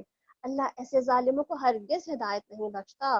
اور یہ بات ہم انہیں پہنچا چکے ہیں تاکہ وہ غفلت سے بیدار ہوں. یعنی نصیحت تو ان کو مل چکی ہے اور نصیحت بیداری کے لیے ہی ملتی ہے، تاکہ انسان اپنی آنکھیں کھولے، اپنی عقل و شعور سے چیزوں کو سوچے، محسوس کرے۔ جن لوگوں کو ہم نے اس سے پہلے کتاب دی تھی وہ اس قرآن پر ایمان لاتے ہیں، اور جب ان کو قرآن سنایا جاتا ہے تو کیا کہتے ہیں؟ آمنا بھی، آمنا بھی، ہم ایمان لائے اس پر، اللہ مان گئے ہم اس کو۔ کیا ہے یہ؟ انہ الحق، یہ تو حق ہے، یہ واقعی برحق ہے، من ربنا، ہمارے رب کی طرف سے آیا ہے۔ انا کننا من قبلہ مسلمین، ہم تو پہلے ہی سے مسلمان ہیں اللہ، ہم تو پہلے ہی مان گئے تھے کہ یہ بات واقعی سچی ہے، اور ہم تو سمجھ گئے تھے یہ آپ ہی کی طرف سے ہے۔ اور یہ وہ لوگ ہیں جنہیں ان کا اجر 2 بار دیا جائے گا، یعنی کہ ایک بار کیا اجر ملے گا ان کو اپنی کتاب پر ایمان لانے کا، اور دوسری بار قرآن پاک پر ایمان لانے کا۔ اور ثابت قدمی کے بدلے جو انہوں نے دکھائی، اب برائی کو بھلائی سے دفع کرتے ہیں، اور جو کچھ رزق ہم نے انہیں دیا ہے اس میں سے خرچ کرتے ہیں۔ اور جب انہوں نے لغو بات سنی تو یہ کہہ کر کنارہ کش ہو گئے کہ ہمارے اعمال ہمارے لیے اور تمہارے اعمال تمہارے لیے، تم کو سلام ہے، ہم کو جاہلوں کا طریقہ اختیار نہیں کرنا چاہیے۔ کیا بات پتہ چلتی ہے یہاں پہ؟ کہ یہاں پر جو بتائی جا رہی ہے بات کہ کس طرح برائی کو بھلائی سے دور کرنا، اللہ کے رزق کو اللہ کے بندوں پہ خرچ کرنا، اور پھر ہر لغویات سے دور رہنا۔ اب دیکھیں یہی تو بیسیکلی بیماریاں ہیں، مصیبتیں، ہماری آزمائشیں ہیں جو ہمارے آس پاس جو ہے وہ چکر کاٹتی رہتی ہیں۔ تو ان سب کو دور کرنے کے یہاں پہ 3 طریقے ہمیں بتا دیے گئے ہیں۔ انک لا تہدی من احببت ولکن اللہ یہدی من یشاء، اے نبی صلی اللہ علیہ وسلم، تم جس کو چاہو اس کو ہدایت نہیں دے سکتے، مگر اللہ جسے چاہتا ہے ہدایت دے دیتا ہے، اور ان لوگوں کو خوب جانتا ہے جو ہدایت قبول کرنے والے ہیں۔ وہ کہتے ہیں اگر ہم تمہارے ساتھ اس ہدایت کی پیروی اختیار کر لیں تو اپنی زمین سے نکال دیے جائیں گے۔ اولم نمکن لہم حرما آمنا، تو یہ واقع نہیں کہ ہم نے پرامن حرم کو ان کے لیے جائے قیام بنا دیا، جس کی طرف ہر طرح کے ثمرات کھینچے چلے آتے ہیں ہماری طرف سے رزق کے طور پر، مگر ان میں سے اکثر لوگ نہیں جانتے۔ اور کتنی ہی بستیاں ہم تباہ کر چکے ہیں جن کے لوگ اپنی معیشت پر اترا گئے تھے، سو دیکھ لو کہ ان کے مسکن پڑے کے پڑے ہیں، اور جن میں اس کے بعد کو کم ہی بسا ہے، آخرکار ہم ہی اس کے وارث ہو کر رہے۔ اور تمہارا رب بستیوں کو ہلاک کرنے والا نہ تھا جب تک کہ اس کے مرکز میں ایک رسول کو نہ بھیج دیتا جو ان کو ہماری آیات سناتا، اور ہم بستیوں کو ہلاک کرنے والے نہ تھے کہ جب تک کہ ان کے رہنے والے ظالم نہ ہوں۔ یعنی کہ ظلم ہوتا ہے تو ہی بستیاں تباہ ہوتی ہیں، اور سب سے بڑا کائنات کا ظلم تو شرک ہی ہے۔ وما اوتیتم من شیء فمتاع الحیات الدنیا وزینتها، اور تم لوگوں کو جو کچھ بھی دیا گیا ہے وہ محض دنیا کی زندگی کا سامان اور اس کی زینت ہے، اور جو کچھ اللہ کے پاس ہے وہ اس سے بہتر اور باقی تر ہے۔ کیا تم لوگ عقل سے کام نہیں لیتے؟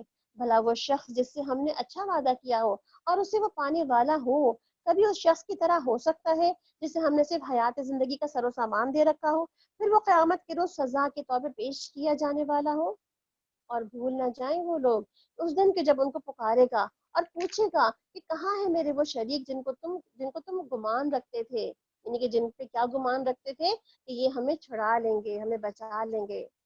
یہ قول ان پر حق ہوگا، اور وہ کہیں گے کہ اے ہمارے رب، بے شک یہی لوگ جن کو ہم نے گمراہ کیا، یعنی کہ جن کی وجہ سے ہم گمراہ ہوئے، یا جن لوگوں نے ہمیں گمراہ کیا اور ہم نے بھی جتنے لوگوں کو گمراہ کرنے کا سبب بنے، تو انہیں ہم نے اسی طرح گمراہ کیا جیسے کہ ہم خود گمراہ ہوئے، یعنی کہ ہم خود بھٹکے تھے اس لیے ہم نے اوروں کو بھی بھٹکا دیا۔ اور اب ہم آپ کے سامنے برات کا اظہار کرتے ہیں، یعنی کہ اب ہم اس بات سے بیزاری کا اعلان کرتے ہیں کہ ہم تو خود ہی بھٹک گئے تھے، تو ہم نے لوگوں کو کیا سیدھی راہ پہ لانا تھا، ہم نے ان کو بھٹکانا ہی تو تھا۔ یہ ہماری تو بندگی نہیں کرتے تھے، مگر یعنی کہ ہم نے تو صرف کہا ہی تھا نا، جیسے شیطان نے پیچھے کیا کہا، میں نے تو تمہیں راستہ صرف سجھایا ہی تھا، چلے تو تم خود ہی تھے۔ پھر ان سے کہا جائے گا پکارو اپنے ان ٹھہرائے ہوئے شریکوں کو، اور یہ انہیں پکاریں گے مگر ان کو کوئی جواب وہ نہ دیں گے، اور یہ لوگ عذاب دیکھ لیں گے کہ کاش وہ ہدایت اختیار کرنے والے ہوتے۔ اور وہ دن جب کہ وہ ان کو پکارے گا اور پوچھے گا کہ جو رسول بھیجے گئے تھے انہیں تم نے کیا جواب دیا تھا، اس وقت وہ کوئی جواب ان کو نہ سوجھے گا، اور نہ ہی وہ آپس میں ایک دوسرے سے پوچھ سکیں گے۔ فَأَمَّا مَن تَابَ وَآمَنَ وَعَمِلَ صَالِحًا، البتہ جس نے توبہ کر لی اور ایمان لے آیا اور نیک عمل کیے، وہی یہ توقع کر سکتا ہے کہ وہی فلاح پانے والوں میں سے شامل ہوگا۔ اور تمہارا رب جو چاہتا ہے پیدا کرتا ہے، یعنی کہ جو چاہتا ہے وہ اس کی تخلیق اس کے ہاتھوں میں ہے، وہ جیسے چاہے، جس کو چاہے، جتنا چاہے بنا دے۔ اور چن لیتا ہے جس کو اپنے کام کے لیے چاہتا ہے. اور یہ انتخاب ان لوگوں کے کرنے کا کام نہیں، یعنی کہ اللہ خود ہی اپنے کام کے لیے لوگوں کو چنتا ہے. جیسے آج آپ سب کو چن کر کے اس نے یہاں سننے کے لیے بٹھا رکھا ہے. دنیا میں اور لوگ بہت کچھ اور بھی سن رہے ہوں گے، اور کئی ایک کو بھی سن رہے ہوں گے، مگر آپ یہاں پہ بیٹھ کے سن رہے ہیں. اللہ پاک ہے اور بہت ہی بلند اور بالاتر اس شرک سے جو یہ لوگ کرتے ہیں. تمہارا رب جانتا ہے کہ جو کچھ یہ دلوں میں چھپائے ہوئے ہیں اور جو کچھ یہ ظاہر کرتے ہیں، وہی ایک اللہ ہے جس کے سوا کوئی عبادت کا مستحق نہیں. اسی کے لیے حمد ہے دنیا میں بھی اور آخرت میں بھی، اور حکم اسی کا ہے. اسی کی طرف تم سب پلٹائے جانے والے ہو. اے نبی صلی اللہ علیہ وسلم ان سے کہو، کبھی تم لوگوں نے غور کیا کہ اگر اللہ قیامت تک تم پر ہمیشہ کے لیے رات طاری کر دے تو اللہ کے سوا وہ کون جو تمہیں روشنی لا دے گا؟ کیا تم سنتے نہیں ہو؟ ان سے پوچھو، کبھی تم نے سوچا کہ اگر اللہ قیامت تک تم پر ہمیشہ کے لیے دن طاری کر دے تو اللہ کے سوا وہ کون ہے جو تمہیں رات لا دے تاکہ تم سکون حاصل کرو؟ کیا تمہیں سوچتا نہیں؟ یعنی کہ دن اور رات کیسے اللہ تعالیٰ نے خصوصاً دن میں اپنی برکتیں ہیں، رات کی اپنی اپنی سکونت اور سکینت نازل ہے. تو وہ اللہ اگر کسی دن ہی لمبا کر دے، سوچیں جہاں اسکینڈینیوین کنٹریز ہیں جہاں پر بہت سے لوگ، کچھ لوگ وہاں سے بھی شامل ہوں گے ہمارے پاس یہاں پہ، جہاں پہ 6 months کے لیے پورے دن اور راتیں ہوتی ہیں، تو وہ لوگ کس طرح اپنے رات کو دن میں بدلتے ہیں اور دن کو رات میں بدل رہے ہوتے ہیں. تو اللہ تعالیٰ کیا فرما رہے ہیں کہ ایسا کوئی بھی نہیں کر سکتا اگر اللہ نہ چاہے، اور اگر اللہ کر دے تو تم کبھی اس کو تبدیل نہ کر سکو. یہ اسی کی رحمت ہے کہ اسے تمہارے لیے رات اور دن بنائے تاکہ تم سکون حاصل کرو اور اپنے رب کا فضل تلاش کرو، شاید کہ تم شکر گزار بنو. یعنی کہ نعمتیں استعمال کرتے ہو تو شکر گزاری تو لازمی ہے. اس کا مطلب ہے کہ آج کے بارے میں ان ساری کہانی کے اندر شکر گزاری، یعنی کہ جو فرعون کے ساتھ جو موسیٰ علیہ السلام کو کامیابی ہوئی ہے، جو ان کا ہیپی اینڈنگ جو تھی ان کی، اس کی بنا پہ جو شکر گزاری ہے، یہ میسج ہم سب کے لیے بھی شکر گزاری کا اس کے اندر موجود ہے. یہ وہ دن جب کہ وہ انہیں پکارے گا اور پوچھے گا کہ کہاں ہے میرے وہ شریک جن کا تم گمان رکھتے تھے، اور ہم ہر امت میں سے گواہ نکال لائیں گے. پھر کہیں گے کہ لاؤ اپنی دلیل. اس وقت انہیں معلوم ہو جائے گا کہ حق اللہ کی طرف سے ہے، اور گم ہو جائیں گے ان کے وہ سارے جھوٹ جو انہوں نے گڑھ رکھے تھے. یہ ایک واقعہ ہے، یعنی کہ یہ سارا واقعہ ہے جو پیچھے بتایا گیا، اور اس واقعے کے اوپر جو کمنٹری تھی جو ابھی ساری کی گئی ہے. کہ قارون موسیٰ السلام کی قوم کا ایک شخص تھا. یعنی کہ واقعہ کنٹینیوٹی میں ایک اور واقعے کے ساتھ ایڈ کیا جا رہا ہے، اور وہ کیا ہے؟ قارون کا واقعہ. یہ موسیٰ السلام کی قوم کا ایک شخص تھا، وہ اپنی قوم کے خلاف سرکش ہو گیا تھا، یعنی اپنی ہی قوم کے خلاف ہو گیا تھا، اور فرعون کی جو کہتے ہیں نا کہ بادشاہت اور اس کی طرف سے انعامات کا مستحق ہو گیا تھا، اور ان کی حامیوں میں شامل ہو گیا تھا. اور ہم نے اس کو اتنے خزانے دے رکھے تھے کہ اس کی کنجیاں طاقتور آدمیوں کی ایک جماعت مشکل سے اٹھا سکتی تھی. ایک دفعہ جب اس کی قوم کے لوگوں نے اس سے کہا کہ تکبر نہ کرو، اللہ تکبر کرنے والوں کو پسند نہیں فرماتا. جو مال اللہ نے تجھے دیا ہے اس سے آخرت کا گھر بنانے کی فکر کر، اور دنیا میں بھی اپنا حصہ فراموش نہ کر. احسان کر جس طرح اللہ نے تیرے ساتھ احسان کیا ہے، اور زمین فساد برپا کرنے کی کوشش نہ کر، اللہ مفسدوں کو پسند نہیں کرتا. تو اس نے کیا کہا؟ اس نے کہا کہ سب کچھ تو مجھے میرے علم کے بنا پر دیا گیا ہے. یعنی کہ اپنے علم کو اس نے کیا سوچا کہ میرا علم، جو میرے پاس مال جو جتنا بھی جمع ہے آج وہ سارا میری ایکسپرٹیز، میری نالج، میری اسکلز کی بدولت مجھے ملا ہے. اللہ کا کیا احسان ہے اس میں؟ یہ تو میں نے اپنی زور بازو سے کمایا ہے. بعض لوگ نہیں کہتے ہم تو اب تو مین میڈ ہے، ہم نے سب کچھ بنایا. آج یہ جتنی بڑی امپائر ہم نے کھڑی کر رکھی، یہ ہماری کوششوں اور محنتوں کا صلہ ہے. تو آپ کو سوچیں، اگر اللہ آپ کی محنتوں میں اور کوششوں برکت نہ رکھے، اس کو صحیح راستے اور زاویے نہ دکھائے، اس کو صحیح ٹائمنگز پہ کام نہ کروائے آپ سے، تو کیا آپ ترقی کر سکتے ہیں؟ آگے جا سکتے ہیں؟ آپ پیسہ کما سکتے ہیں؟ آپ ایسا ملینر اور ملٹی ملینر اور بلینر بن سکتے ہیں؟ تو اس نے کیا سوچا کہ یہ سب کچھ تو مجھے میرے علم کے بنا پر ملا ہے، کہ میرے پاس آج اتنی بڑی بڑی جو نالج ہے، ڈگریز ہے، اتنا کچھ جو میں جانتا ہوں، وہ اس کی وجہ سے میں نے کما کے بنایا ہے اپنا. کیا اس کو یہ علم نہ تھا کہ اللہ اس سے پہلے بہت سے ایسے لوگوں کو ہلاک کر چکا ہے جو اس سے زیادہ قوت اور جماعت رکھتے تھے، یعنی کہ اس سے زیادہ علم، جسمانی قوت، ہر طرح کے سر و سامان زیادہ رکھتے تھے، اس کے باوجود بھی وہ تباہ ہو گئے تھے. مجرموں کو تو ان کے گناہ کے بارے میں پوچھا نہیں جاتا، لیکن جب عذاب دیا جاتا ہے تو عذاب میں پکڑ لیا جاتا ہے، پھر سوال جواب نہیں کیے جاتے اس سے کہ تم نے کیا کیا تھا اور کیوں کیا تھا. ایک روز وہ اپنی قوم کے سامنے اپنے پورے ٹھاٹ سے نکلا، اور جو لوگ دنیا کے طالب تھے اسے دیکھ کر کہنے لگے کاش کہ ہمیں بھی وہی کچھ ملتا جو قارون کو دیا گیا. عموماً ایسا ہوتا ہے نا، ہم جب سڑکوں پہ کھڑے ہوتے ہیں اور بڑی بڑی ہمارے سامنے سے گاڑیاں گزر رہی ہوتی ہیں، بڑی بڑی لیٹسٹ ماڈل کی گاڑیاں، کوئی BMW، کوئی فراری، تو کوئی اور گزر رہی ہوتی ہے، اور ہم سوچ رہے تھے آئے ہائے کاش اللہ تعالیٰ ہمیں بھی گاڑی دے دے۔ تو پھر کیا اللہ تعالیٰ کیا فرما رہے ہیں کہ یہ ہم عموماً یہ دیکھے بغیر کہ کس کو کیا کیسے ملا ہے، کس نے کیا کچھ کر کے یہ پایا ہے، کتنے کے حقوق مار کے یہ چیزیں اس نے حاصل کی ہیں، یہ ہم یہ بھول جاتے ہیں، اور ہم صرف کہتے ہیں بس جو اس کو ملا وہ بھی مجھے مل جائے۔ کاش کہ یہ ہمیں ملتا، یہ جو قارون کو ملا یہ تو بہت نصیبے والا، یہ بہت لکی پرسن ہے، بہت لکی ہے یہ۔ مگر جو لوگ علم رکھتے تھے وہ کہنے لگے افسوس تمہارے حال پر، اللہ کا ثواب زیادہ بہتر ہے اس شخص کے لیے جو ایمان لائے اور نیک عمل کرے۔ ایمان اور نیک عمل جو ہے نا وہ اس پورے قارون کے خزانے سے بھی بہترین ہے، اس سے بھی بڑا ہے۔ اور یہ دولت نہیں ملتی مگر صبر کرنے والوں کو۔ یعنی کہ صبر کرو تو یہ ساری کہتے ہیں نا کہ ابھی ہم نے بات کی تھی پچھلے دنوں کے اس میں کہ جنت میں ہر ایک امتی کے لیے پوری کہتے ہیں پوری ایک ایک بادشاہت جتنا سامان ہوگا، تو یہ تو ایمان اور عمل صالح کرنے والوں کو ملے گا، تو اس کے سامنے یہ چھوٹی موٹی جو مال دولت کی لوگوں کی ریل پہ نہیں کچھ معنی نہیں رکھتی۔ آخرکار ہم نے اسے اور اس کے گھر کو زمین میں دھسا دیا، پھر کوئی اس کے حامیوں کا گروہ نہ تھا جو اس کے مقابلے میں اس کی مدد کو آتا، اور نہ وہ خود اپنی مدد آپ ہی کر سکا، یعنی کہ اپنے آپ کو دھسنے سے بچا بھی نہ سکا۔ اب وہی لوگ جو کل اس کی منزلت کی تمنا کریں، کل اس کو دیکھ کر کے خوب خوب جو ہے وہ حسرت سے دیکھ رہے تھے کاش ہمیں بھی مل جاتا، کہنے لگے افسوس ہم بھول گئے تھے کہ اللہ اپنے بندوں میں سے جس کا رزق چاہتا ہے کشادہ کر، جس کا رزق چاہتا ہے نپا تلا کر دیتا ہے۔ یعنی کہ رزق کی کشادگی کے لیے دعائیں ہم نے دیکھ لی ہیں، مانگ لی ہیں، اور مانگتے رہنا بھی چاہیے، اور کسی دوسرے کے رزق پر نظر لگا کے نہیں رکھنی چاہیے۔ اللہ اس کو اتنا دے دیا تو نے مجھے نہیں دیا، اس کو ملا ہے تو آپ دیکھ لیں، ہاں اللہ مجھے بھی اتنا ہی دے دے جتنا فلاں کو دیا ہے، اتنی ہی میرے گھر میں رونق و خوشحالی دے دے جتنی فلاں کے گھر میں ہے۔ آپ مانگ تو سکتے ہیں، وہ کسی کی نعمت کو نظر لگا نہیں سکتے۔ اگر اللہ نے ہم پر احسان نہ کیا ہوتا تو ہمیں بھی زمین میں دھسا دیتا۔ افسوس کہ ہم کو یاد نہ رہا کہ کافر تو فلاح پایا ہی نہیں کرتے۔ یہاں پہ کافر کون ہے؟ وہ جو ایمان نہیں لاتا؟ جی نہیں، یہ ناشکرا پن کی بات ہو رہی ہے، کہ جو ناشکرا پن کرتا ہے وہی کافر ہے، کہ جو اللہ کی نعمت، یعنی کہ ہمارے پاس جو کچھ بھی ہے آج، جو کچھ بھی، کم زیادہ بڑا چھوٹا، ایوری تھنگ، کچھ بھی، جو کچھ بھی ہمارے پاس ہے، کیا اس کا شکر گزار ہے؟ شکر الحمدللہ پڑھتے ہیں اللہ کا؟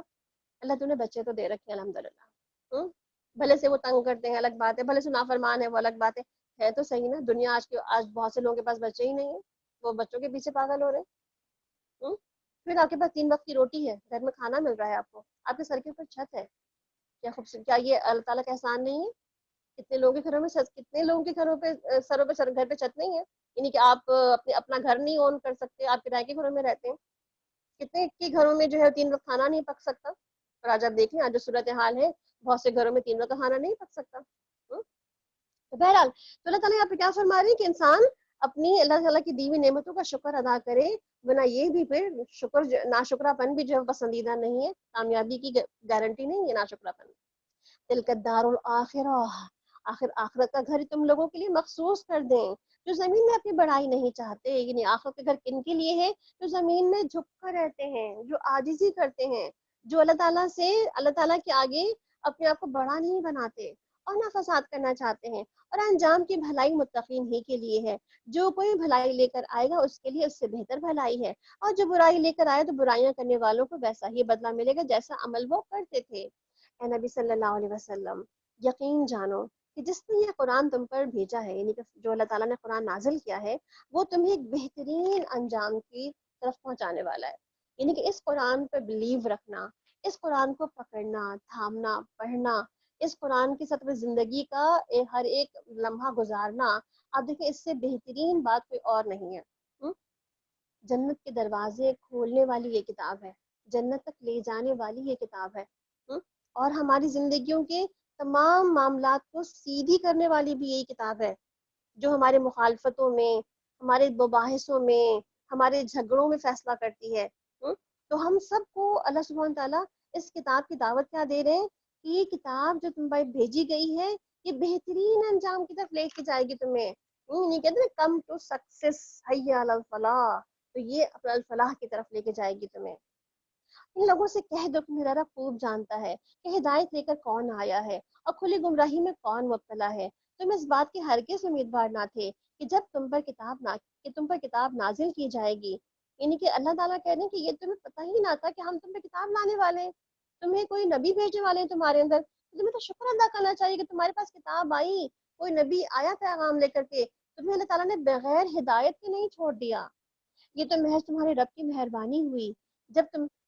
بس تم کافروں کی مددگار نہ بنو، یعنی اپنے رب کی مہربانی کا شکر ادا کرو، اس کتاب کے ہونے کا شکر ادا کرو، اس کتاب کو پکڑنے آنے کا، پڑھنا آنے کا شکر ادا کرو، اس کتاب کو سمجھنے کا اور پھر دوسروں کو سمجھانے والے ہو تو اس کا بھی شکر ادا کرو، یعنی اس کتاب کے ہونے کا شکر بھی بہت بہترین شکر ہے۔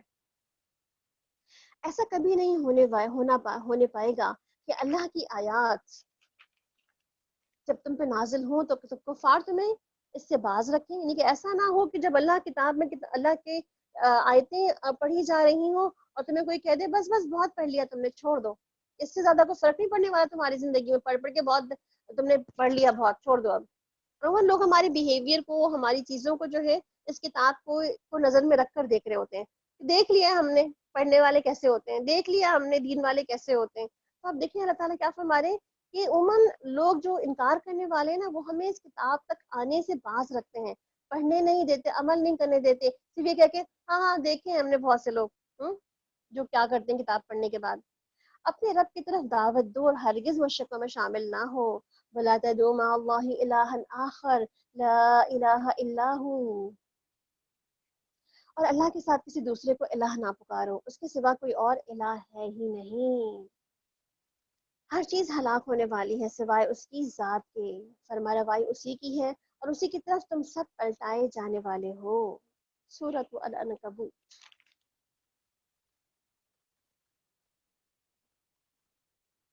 بسم اللہ الرحمن الرحیم، الف لام میم، احسب الناس ان يتركوا ان يقولوا آمنا وهم لا يفتنون، وَلَقَدْ فَتَنَّا الَّذِينَ مِن قَبْلِهِمْ فَلَيَعْلَمَنَّ اللَّهُ الَّذِينَ صَدَقُوا وَلَيَعْلَمَنَّ الْكَاذِبِينَ۔ أَمْ حَسِبَ الَّذِينَ يَعْمَلُونَ السَّيِّئَاتِ أَن يَسْبِقُونَا، سَاءَ مَا يَحْكُمُونَ۔ مَنْ كَانَ يَرْجُو لِقَاءَ اللَّهِ فَإِنَّ أَجَلَ اللَّهِ لَآتٍ وَهُوَ السَّمِيعُ الْعَلِيمُ۔ سورۃ العنکبوت۔ بسم اللہ الرحمن الرحیم، الف لام میم، احسب الناس ان يتركوا ان يقولوا آمنا وهم لا يفتنون۔ الف لام میم، کیا لوگوں نے یہ سمجھ رکھا ہے کہ بس وہ اتنا کہنے پر چھوڑ دیے جائیں گے کہ ہم ایمان لائے اور ان کو آزمایا نہ جائے گا؟ یہاں پر آزمائش کی بات ہو رہی ہے، یعنی کہ اب آپ اس صورت کے اندر جو خاص موضوع دیکھیں گے وہ دیکھیں گے کہ ٹیسٹ کیسے ہوتے ہیں، کیا ہوتے ہیں ٹیسٹ، کیوں آتے ہیں ٹیسٹ، اور جب آ جاتے ہیں تو پھر اس کے ساتھ رویہ کیا ہونا چاہیے۔ یعنی کہ امتحان عموماً دو طرفہ ہی ہوتا ہے، اور ہر ایک چیز کے ساتھ کسی نہ کسی کا امتحان ہو رہا ہوتا ہے۔ جیسے اللہ تعالیٰ نے کتاب بھیجی تو جو کتاب کو مان رہا تھا اس کا بھی امتحان تھا ماننے کے بعد، اور جو کتاب کو نہیں مان رہا تھا اس کا امتحان بھی تھا کتاب کو نہ ماننے کے بعد۔ تو ہر ایک کسی نہ کسی طرح آزمائش میں مبتلا ہے ہی، کسی کے پاس نعمت آئی ہے تو اس کے لیے امتحان ہے، کسی کے پاس نعمت اس کو ایکسیپٹ نہیں کرا تو وہ اس کے لیے امتحان ہے، یعنی کہ ہم میں سے ہر ایک جو ہے وہ کسی نہ کسی کے لیے بعض اوقات امتحان بن جاتا ہے، ہر نعمت بعض اوقات کسی نہ کسی کے لیے امتحان بن جاتی ہے۔ اب ہم دیکھتے ہیں کہ اللہ سبحانہ وتعالیٰ ہمیں بتا رہے ہیں کہ ان امتحان میں کامیاب کون ہوتا ہے، رزلٹ کس کا اچھا آتا ہے، کون پاس ہو جاتا ہے، کون جو ہے وہ اے گریڈ اور A1 گریڈ اور A+ لے کر آتا ہے۔ تو آج آپ دیکھتے ہیں کہ اللہ تعالیٰ کیسے فرما رہے ہیں کہ ایمان ہے تو امتحان تو ہوگا، تو امتحان ہوگا تو انشاءاللہ ہم دیں گے انشاءاللہ امتحان، اور دے بھی رہے الحمدللہ امتحان، اور انشاءاللہ ہمیں امید ہے اللہ سبحانہ تعالیٰ کی ذات سے کہ ہمارا رزلٹ بھی ایکسلنٹ رزلٹ دے گی وہ، کیونکہ ہم نے اپنی 100% کوشش کی ہے اپنے رزلٹ کو ایکسلنٹ بنانے کی، اس لیے ہمارا رزلٹ بھی ایکسلنٹ ہوگا انشاءاللہ العزیز، جس میں ہم کہتے ہیں نا A1 گریڈ کے ساتھ انشاءاللہ۔ اور ہماری سب کی دعا ہے کہ اللہ تعالیٰ ہمارے سارے عمل کو جو بھی ہم دنیا میں رہتے ہوئے آج کر رہے ہیں، ہماری عبادتیں، ہمارا ذکر، ہماری تلاوت قرآن، یا ہمارے لوگوں کے ساتھ معاملات، ہمارے اخلاق، ہر ایک ہمارے جو کہتے ہیں نا امتحان کے جو الگ الگ پرچے ہیں سارے، یہ اللہ تعالیٰ ہمارے ہر ایک پرچے میں ہمیں 100% مارکس دے، ہمیں 100% اس میں توفیق دے کہ ہم 100% مارکس لا سکیں اس کے اندر، اور ہمیں توفیق دے کہ ہم اس کو بہترین طریقے سے اس پیپرز کو اٹیمپٹ کر سکیں، تاکہ 100% رزلٹ ہمارا انشاءاللہ العزیز قیامت کے دن اللہ تعالیٰ ہمارے دائیں ہاتھ میں پکڑائے ہمارا انشاءاللہ العزیز، آمین۔ اللہ تعالیٰ فرما رہے ہیں کہ کیا تم ایمان لانے کے بعد آزمائے نہ جاؤ گے؟ تو اس کا مطلب ہے کہ آپ سب سمجھ لیں ایمان ہے تو آزمائش تو آئے گی ہی۔ اس کا مطلب ہے کہ اس پہ رونا کیا کہ آزمایا کیوں جا رہا ہے ہمیں، یعنی کہ اللہ فرماتے ہیں آزمائے تو جاؤ گے ہی، تو اس کا مطلب ہے کہ ایک ٹینشن تو اپنے دور کر دیں کہ آزمائش کیوں آتی ہے، آزمائش کس لیے آئی ہے میرے پر، وہ تو آئے گی ہی، اٹ از انڈرسٹوڈ۔ اس کا مطلب کیا ہے، آزمائے تو جاؤ گے ہی، ہاں کرنا کیا ہے آزمائش میں، اب اس پہ غور کرو کہ جو آزمائش آ رہی ہے اس کے لیے تمہارا بیہیویئر کیسا ہونا چاہیے۔ حالانکہ ہم ان سب لوگوں کی آزمائش کر چکے ہیں جو ان سے پہلے گزرے تھے، یعنی کہ صرف ہم ہی نہیں آزمائے جا رہے، ہمیشہ سے اللہ تعالیٰ کا ایک سنت رہی ہے کہ انسان دنیا میں بھیجے ہیں اور دنیا میں انسان کو بھیجنے کے بعد آزمایا جاتا رہا ہے۔ اللہ کو تو یہ ضرور دیکھنا ہے کہ سچے کون ہیں اور جھوٹے کون، اور کیا یہ لوگ جو بری حرکتیں کر رہے ہیں وہ یہ سمجھے بیٹھے ہیں کہ وہ ہم سے بازی لے جائیں گے، یعنی کامیاب ہو جائیں گے؟ بڑا غلط اندازہ جو وہ لگا رہے ہیں۔ جو کوئی اللہ سے ملنے کی توقع رکھتا ہو اسے معلوم ہونا چاہیے کہ اللہ کا مقرر کیا ہوا وقت آنے ہی والا ہے، اور وہ اللہ سب کچھ سنتا اور جانتا ہے۔ وَمَن جَاهَدَ فَإِنَّمَا يُجَاهِدُ لِنَفْسِهِ إِنَّ اللَّهَ لَغَنِيٌّ عَنِ الْعَالَمِينَ۔ اور جو شخص بھی مجاہدہ کرے گا، جدوجہد کرے گا، مقابلہ کرے گا، ان آزمائشوں کے درمیان اپنے نفس پہ قابو پائے رکھے گا، تو اپنے ہی بھلے کے لیے کرے گا، یعنی کہ جو کچھ بھی ہم کرنے والے نا وہ اپنے ہی فائدے کے لیے کرنے والے، ہمارا کیا ہوا کسی اور کو فائدہ نہیں دینے والا۔ کیوں؟ ہمیں سے ہر ایک تو اپنی ہی باسکٹ لے کے چل رہا ہے نا، جس کو بھرنا ہے اس نے اپنا ہی بیگیج خود تیار کرنا ہے نا ہم نے۔ اللہ یقیناً دنیا جہان والوں سے بے نیاز ہے، اور جو لوگ ایمان لائیں گے اور نیک اعمال کریں گے ان کی برائیاں ہم ان سے دور کر دیں گے اور انہیں ان کے بہترین اعمال کی جزا دیں گے۔ ہم نے انسان کو ہدایت کی ہے کہ اپنے والدین کے ساتھ نیک سلوک کرے، یعنی کہ بہت ساری آزمائشیں ہیں، اور اس میں سے ایک آزمائش یہ بھی ہو جاتی ہے جب ہمارے والدین بزرگ ہو جاتے ہیں اور ہم ان کے ذمہ دار بن جاتے ہیں کہ ہمیں ان کی دیکھ بھال کرنی ہوتی ہے، تو آپ خود سوچ لیں کہ ہم اس وقت کیا کرتے ہیں، کیسی خدمت کرتے ہیں اپنے والدین کی، کتنا ہم ان کی وفا کا حق ادا کرتے ہیں جو انہوں نے بچپن میں ہمارے لیے کیا تھا، اور کتنے ہمارے والدین ایسے ہیں جو ہمارے حق میں گواہی دینے والے ہیں۔ آج خود ہی سب ذرا دیکھ لیں اپنے اپنے اندر کہ آپ کے جو پیرنٹس ہیں، کیا واقعی وہ کہتے ہیں کہ یہ میری بیٹی جو ہے نا بس سب سے بیسٹ بیٹی ہے دنیا کی، اور اس نے تو میرے سارے جو ہے نا دکھ اور غم بھلا دیے ہیں، سارے جو ہے نا میری جو چیزیں محرومیاں تھیں وہ سب مجھے بھلا دی ہیں۔ جہاں آپ کے لیے دعائیں کرنے والے ہوں کہ اللہ اس کو ترقی دے، اللہ اس کو صحت دے، اللہ اس کے گھر بار میں برکت دے، ہم خود دیکھیں کہ ہمارے والدین کیسے ہیں، اگر وہ ایسے نہیں ہیں، اگر وہ کسی اور طرح کے ہیں، تو ہم صحیح بچے ہیں پھر ان کے لیے۔ ہمیں غور کرنے کی ضرورت ہے کہ ان کا رد عمل ہمارے عمل کی بنا پر ہی تو ہوا ہوگا، اور وہ تجھ پہ وہ زور ڈالیں گے کہ تو میرے ساتھ کسی کو شریک ٹھہرائے، تو جسے تو میرے شریک کی حیثیت سے نہیں جانتا تو ان کی اطاعت نہ کر، یعنی کہ والدین بھی اگر شرک کا حکم دے تو والدین کی بات نہیں مانی جائے گی، یعنی کہ اللہ کی اطاعت میں کسی بھی چیز پہ کمپرومائز نہیں کیا جائے گا۔ میری طرف تم سب کو پلٹ کر آنا ہے، پھر میں تم کو بتا دوں گا کہ تم کیا کرتے رہے ہو۔ جو لوگ ایمان لائے ہوں گے اور جنہوں نے نیک اعمال کیے ہوں گے ان کو ضرور ہم صالحین میں شامل کریں گے۔ لوگوں میں سے کوئی ایسا بھی ہے جو کہتا ہے کہ ہم ایمان لائے اللہ پر، مگر جب وہ اللہ کے معاملے میں ستایا جاتا ہے تو لوگوں کی ڈالی ہوئی آزمائش کو اللہ کے عذاب کی طرح سمجھ لیتا ہے۔ یہ بعض اوقات ہم لوگ بھی آزما رہے ہوتے ہیں نا ایک دوسرے کو، تو اللہ تعالیٰ کیا فرما رہے ہیں کہ بعض اوقات جب چھوٹی موٹی کسی آزمائش میں پڑ جاتا ہے تو اس کو کیا کہتا ہے، بڑا عذاب آ گیا میرے پر، یعنی کہ عذاب کی شکل تو کیا ہوگی وہ ہم سوچ بھی نہیں سکتے. ویسے سوچنے کے تو اللہ نے قرآن پاک میں بتا دیا کہ عذاب کی شکلیں کیسی ہوتی ہیں، مگر ہم چھوٹی موٹی آزمائشوں کو ہی اپنے لیے اتنا بڑا عذاب سمجھ لیتے ہیں. تو اللہ تعالیٰ کیا فرما رہے ہیں کہ وہ سوچے کہ آزمائشوں میں اور عذاب میں فرق ہوتا ہے. اور اگر تمہاری رب کی طرف سے فتح و نصرت آ گئی تو یہی شخص کہتا ہے کہ ہم کو کہ تم تو ہمارے ساتھ کہ تم تو ہمارے ساتھ ہی تھے، یعنی کہ کیا ہم تو تمہارے ساتھ ہی تھے، یعنی ہم تو تمہارے بالکل ساتھ ساتھ تھے، کبھی تمہیں اکیلا چھوڑا ہی نہیں تھا ہم نے کسی مشکل میں، ہم ہمیشہ تمہارے ساتھ ہی رہتے ہیں. یعنی کہ یہ وہ لوگ ہیں جو عموماً ہماری اچھے وقتوں میں تو بہت ساتھی ہوتے ہیں ہمارے، اور جیسے ہی کوئی برا وقت آتا ہے تو ہمارا ساتھ چھوڑ جاتے ہیں، اور جیسے ہی کچھ ملنے لگتا ہے ہمیں دوبارہ بھی چلے آتے ہیں، اوہو ہم تو بس ادھر ہی ڈرتے، بس ابھی تمہارے پاس ہی آ رہے تھے، تمہارے بارے میں ہی سوچ رہے تھے. اللہ تعالیٰ کیا فرماتے ہیں، کیا دنیا والوں کے دلوں کا حال اللہ کو بخوبی معلوم نہیں؟ اللہ کو تو ضرور یہ دیکھنا ہی ہے کہ ایمان لانے والے کون ہیں اور منافق کون. اور کافی لوگ ایمان لانے والوں سے کہتے ہیں کہ تم ہمارے طریقوں کی پیروی کرو اور ہم تمہاری خطاؤں کو اپنے اوپر لے لیں گے. چھوڑو آج کی نماز رہنے دو نا، کوئی بات نہیں، اب اتنا اچھا سا میک اپ کروایا ہے تم نے تو ضروری تم نے جا کے منہ دھو کے نمازیں پڑھنی ہے. چھوڑو کوئی بات نہیں. ہاں بس کہہ دیں گے نا اللہ تعالیٰ سے کہ آج شادی کا دن تھا، آج بھی ہم نماز پڑھتے کیا. اور اب بعض اوقات لوگ کہتے ہیں اچھا ہاں مجھ پہ ڈال دینا، چلو چھوڑو مجھ پہ ڈال دینا، میں جواب دے دوں گی تمہارے بدلے کا. اللہ تعالیٰ کیوں نہیں پڑھی اس نے نماز؟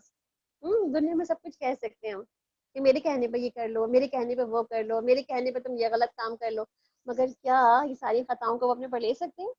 حالانکہ اللہ تعالیٰ کیا ہمارا، حالانکہ ان خطاؤں میں سے وہ کچھ بھی اپنے اوپر لینے والے نہیں ہیں. کچھ بھی نہیں لے سکتے. وہ قطعاً جھوٹ کہتے ہیں. ہاں ضرور وہ اپنے بوجھ بھی اٹھائیں گے اور اپنے بوجھوں کے ساتھ دوسرے کچھ بوجھ بھی اٹھائیں گے. وہ کون سے ہوں گے بوجھ؟ وہ یہی والے بوجھ ہوں گے، ایک تو برا کرنے کا بوجھ اور ایک دوسرے کو برائی پہ اکسانے کا بوجھ.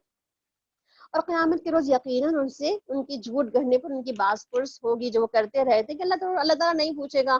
اللہ غفور الرحیم باللہ، اللہ اتنا بھی سخت نہیں ہے، 70 ماؤں جتنی محبت کرتا ہے، کیا ہوا جو ایک وقت کی نماز نہ پڑھی تو کچھ نہیں ہوا، چلو چھوڑو. وَلَقَدْ أَرْسَلْنَا نُوحًا إِلَىٰ قَوْمِهِ، اور ہم نے نوح علیہ السلام کو اس کی قوم کی طرف بھیجا. کیسے آزمائے گئے نوح علیہ السلام اور کیسے آزمائی گئی ان کی قوم، یہ بھی دیکھتے ہیں مثال نمود میں کہ وہ 50 کم 1000 برس، تقریباً 950 برس کے درمیان ان کے درمیان رہا. آخرکار ان لوگوں کو طوفان نے آ گھیرا اور اسی حال میں کہ وہ ظالم تھے، یعنی 950 سال کی تبلیغ کے بعد بھی کیا حال تھا، تقریباً 80 سے زیادہ لوگوں نے اسلام قبول نہیں کیا تھا. پھر نوح علیہ السلام کو اور کشتی والوں کو ہم نے بچا لیا اور اسے دنیا والوں کے لیے نشان عبرت بنا کر رکھ دیا. اور ابراہیم علیہ السلام کو بھیجا جبکہ اس نے اپنی قوم سے کہا کہ اللہ کی بندگی کرو اور اس سے ڈرو کہ تمہارے لیے بہتر ہے اگر تم جانو. تم اللہ کو چھوڑ کر جنہیں پوج رہے ہو تو محض بت ہے اور تمہیں جھوٹ ہی کر رہے ہو. در حقیقت اللہ کے سوا جس کی تم پرستش کرتے ہو تمہیں کوئی رزق بھی نہیں دینے کا اختیار نہیں رکھتے. یہ تم ان سے مانگتے رہو گے وہ کچھ بھی نہیں دیں گے تمہیں. اللہ سے رزق مانگو، اسی کی بندگی کرو اور اس کا شکر ادا کرو. کیا ہے اصل کام؟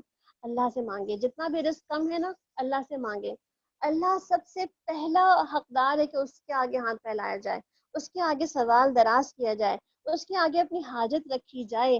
اصل حاجت روا تو وہی ہے، اصل غوث اعظم تو وہی ہے جو ہماری فریاد سنتا ہے، فریاد رس کرتا ہے.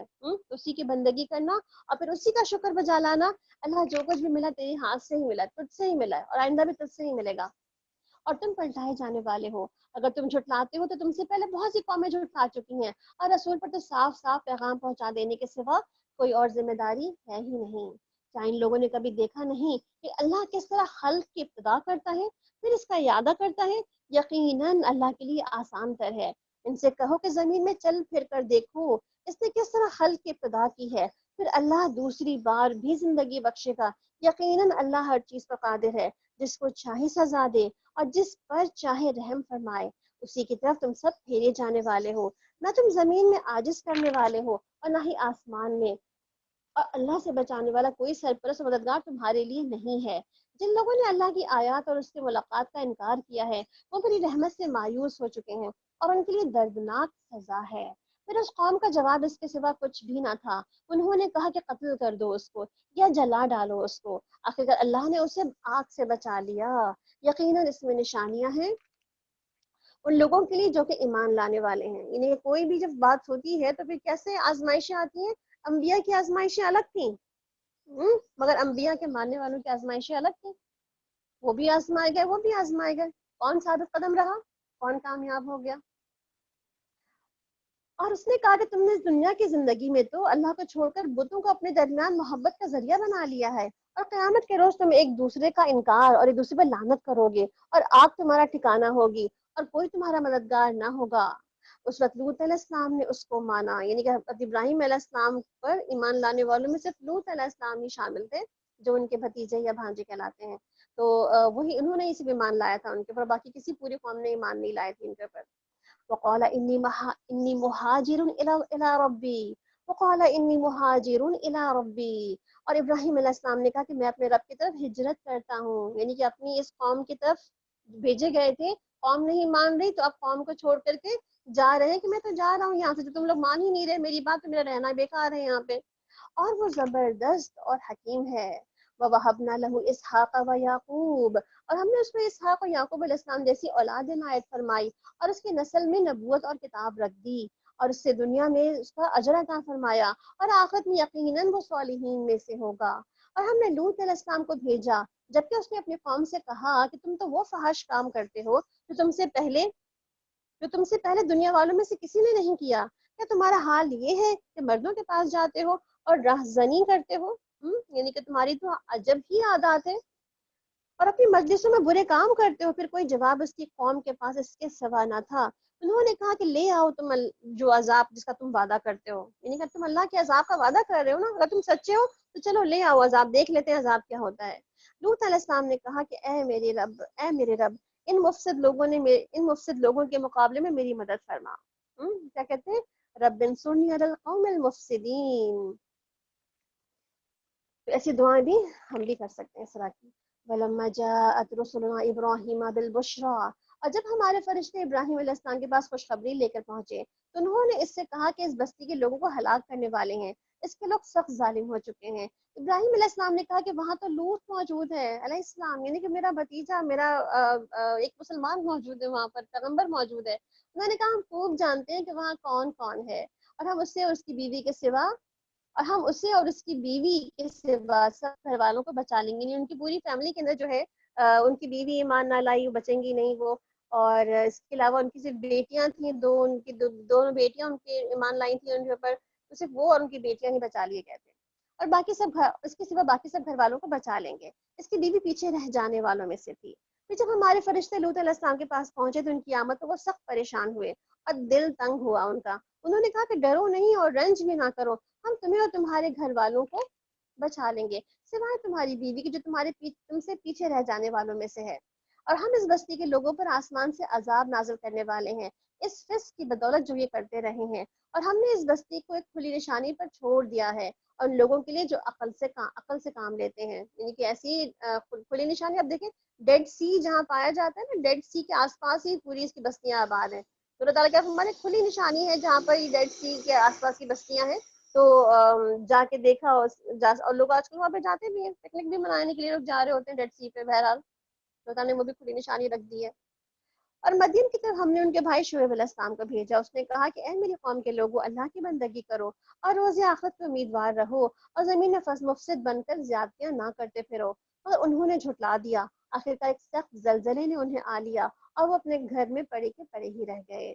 اور عاد اور سمود کو ہم نے ہلاک کیا، تم وہ مقامات دیکھ چکے ہو جہاں وہ رہتے تھے، یعنی ساری جو مقامات کی وہ ہے تصویریں ہیں یا جو علاقے ہیں وہ آج بھی موجود ہیں، آپ دیکھ سکتے ہیں جا کر کے وہاں پر، اور کچھ آپ نے ڈاکیومنٹریز میں دیکھے بھی ہوں گے، ان کے بنائے ہوئے چھوٹے چھوٹے جو چیزیں بنی ہوئی رکھی ہوئی ہیں، مطلب ایز اٹ از موجود ہے، پہاڑوں کو تراش کے جو گھر بنائے ہوئے ہیں یا جو وہاں پر اپنے ٹیمپلز بنائے ہوئے تو وہ بھی موجود ہے وہاں پر، دیکھ چکے ہیں، جا کے دیکھ سکتے ہیں آپ کہ ان کے اعمال کو شیطان نے ان کے لیے خوبصورت بنا دیا تھا اور انہیں راہ راست سے دور کر دیا تھا، حالانکہ وہ ہوش رکھنے والے لوگ تھے، یعنی کہ بہت ہی عقل مند قسم کے لوگ کہلاتے تھے اپنے وقت میں۔ اور قارون اور فرعون اور حامان کو بھی ہم نے ہلاک کر دیا۔ موسیٰ علیہ السلام ان کے پاس بینات لے کر آئے تھے، مگر انہوں نے اپنی زمین میں اپنی بڑائی کا زوم کیا تھا، حالانکہ آگے جانے والوں میں سے نہ تھے۔ آخرکار ہم نے ہر ایک کو ان کے گناہ میں پکڑا، اور پھر ان میں سے کسی پر ہم نے پتھراؤ کر دینے والی ہوا بھیجی کسی کو زبردست دھماکے نے آ لیا اور کسی کو ہم نے زمین میں دھسا دیا اور کسی کو غرق کر دیا، اللہ ان پر ظلم کرنے والا نہ تھا مگر وہ خود ہی اپنے اوپر ظالم تھے۔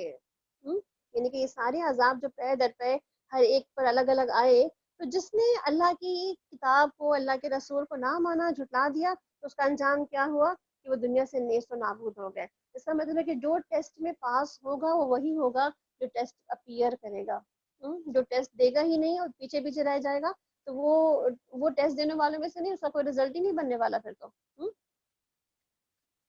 اور جن لوگوں نے اللہ کو چھوڑ کر دوسرے اور سرپرست بنا لیے، ان کی مثال مکڑی کی طرح ہے جو اپنا ایک گھر بناتی ہے، اور سب گھروں سے زیادہ کمزور گھر جو ہے وہ مکڑی کا ہی گھر ہے۔ یعنی سب سے کمزور گھر، سب سے جو کمزور سہارا ہے وہ مکڑی کا ہی سہارا ہے، مکڑی کا ہی گھر ہے۔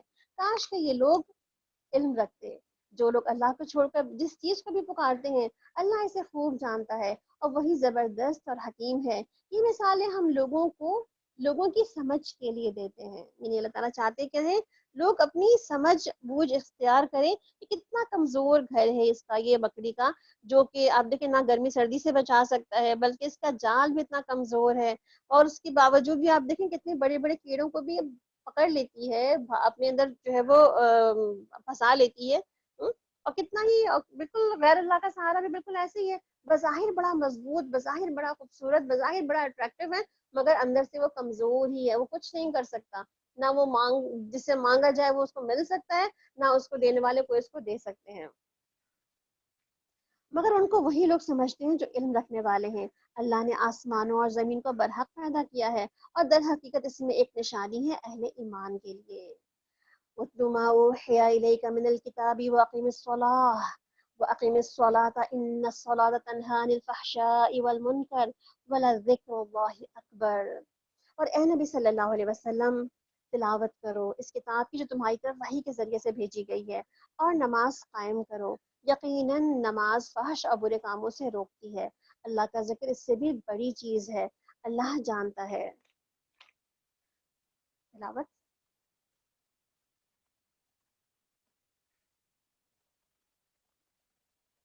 اتل ما اوحي اليك من الكتاب واقم الصلاه ان الصلاه تنهى عن الفحشاء والمنكر ولذكر الله اكبر والله يعلم ما تصنعون ولا تجادلوا أهل الكتاب إلا بالتي هي أحسن إلا الذين ظلموا منهم وقولوا آمنا بالذي أنزل إلينا وأنزل إليكم وإلهنا وإلهكم واحد ونحن له مسلمون۔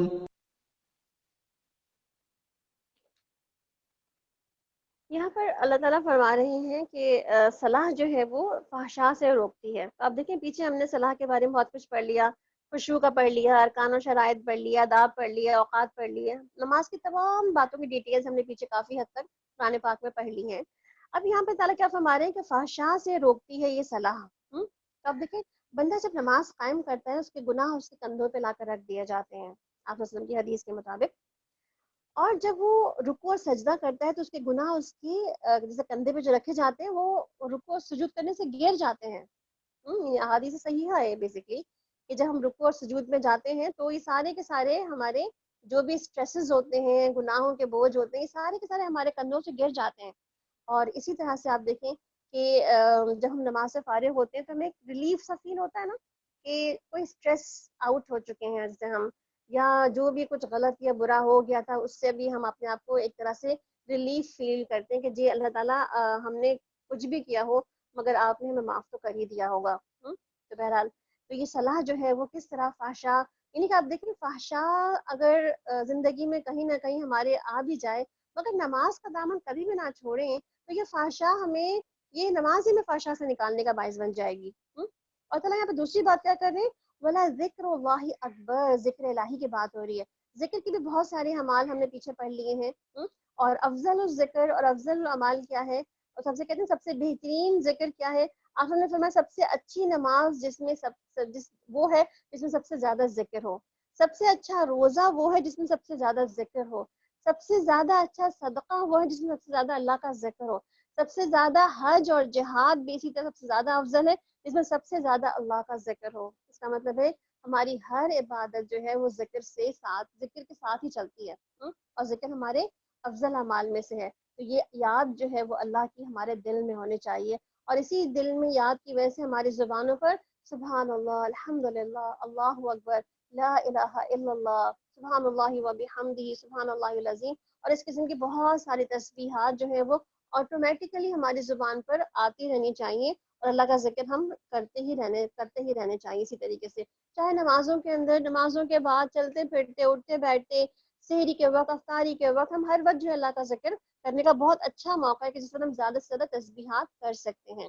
اور پھر تلاوت قرآن کی بات بھی یہاں پر ہو رہی ہے۔ اب دیکھیں تلاوت قرآن میں الحمدللہ ہم یہاں پر قرآن پاک کو سمجھنے کے لیے بیٹھے ہیں، اس کے علاوہ آپ سب بھی جو ہے اپنے اپنے قرآن پاک کی تلاوت خود بھی کرتے ہوں گے، کچھ سننے کے لیے بھی رکھتے ہوں گے، کچھ تلاوت جو ہے اپنی تراویح کے اوقات میں بھی آپ کرتے ہوں گے۔ تو الحمدللہ قرآن کا شغف ہے یہ، اس کا مطلب کیا ہے کہ یہ جو وقت ہے ہمارا، اس میں ہم ان تینوں کاموں کو بہت احسن طریقے سے کر سکتے ہیں اس وقت۔ تو اللہ تعالیٰ کیا فرما رہے ہیں کہ یہ تلاوت، یہ نماز اور یہ ذکر کیا ہے، سب سے بڑی چیزیں ہیں، یعنی کہ سب کچھ بہت بڑا ہوگا دنیا میں، اس سے بڑا کر کچھ بھی نہیں ہے۔ اللہ جانتا ہے، کیا جانتا ہے اللہ؟ جو کچھ تم کرتے ہو، یعنی جو کچھ بھی ہم کر رہے ہوتے ہیں اللہ کو خبر ہوتی ہے اس کی۔ اور اہل کتاب سے بحث نہ کرو مگر عمدہ طریقے سے، سوائے ان لوگوں کے جو ان میں سے ظالم ہو، ان سے کہو کہ ہم ایمان لائے ہیں اس چیز پر بھی جو ہماری طرف بھیجی گئی ہے، اور اس چیز پر بھی جو تمہاری طرف بھیجی گئی تھی، ہمارا الہ اور تمہارا الہ ایک ہی ہے، اور ہم اسی کے مسلم ہیں، یعنی کہ فرمانبردار ہیں۔ اے نبی صلی اللہ علیہ وسلم، ہم نے اسی طرح تمہاری طرف کتاب نازل کی ہے، اس لیے کہ وہ لوگ جن کو ہم نے پہلے کتاب دی تھی وہ اس پر ایمان لاتے ہیں، اور ان لوگوں میں سے بہت سے بھی اس پر ایمان لاتے ہیں، اور ہماری آیات کا انکار تو صرف کافر ہی کیا کرتے ہیں۔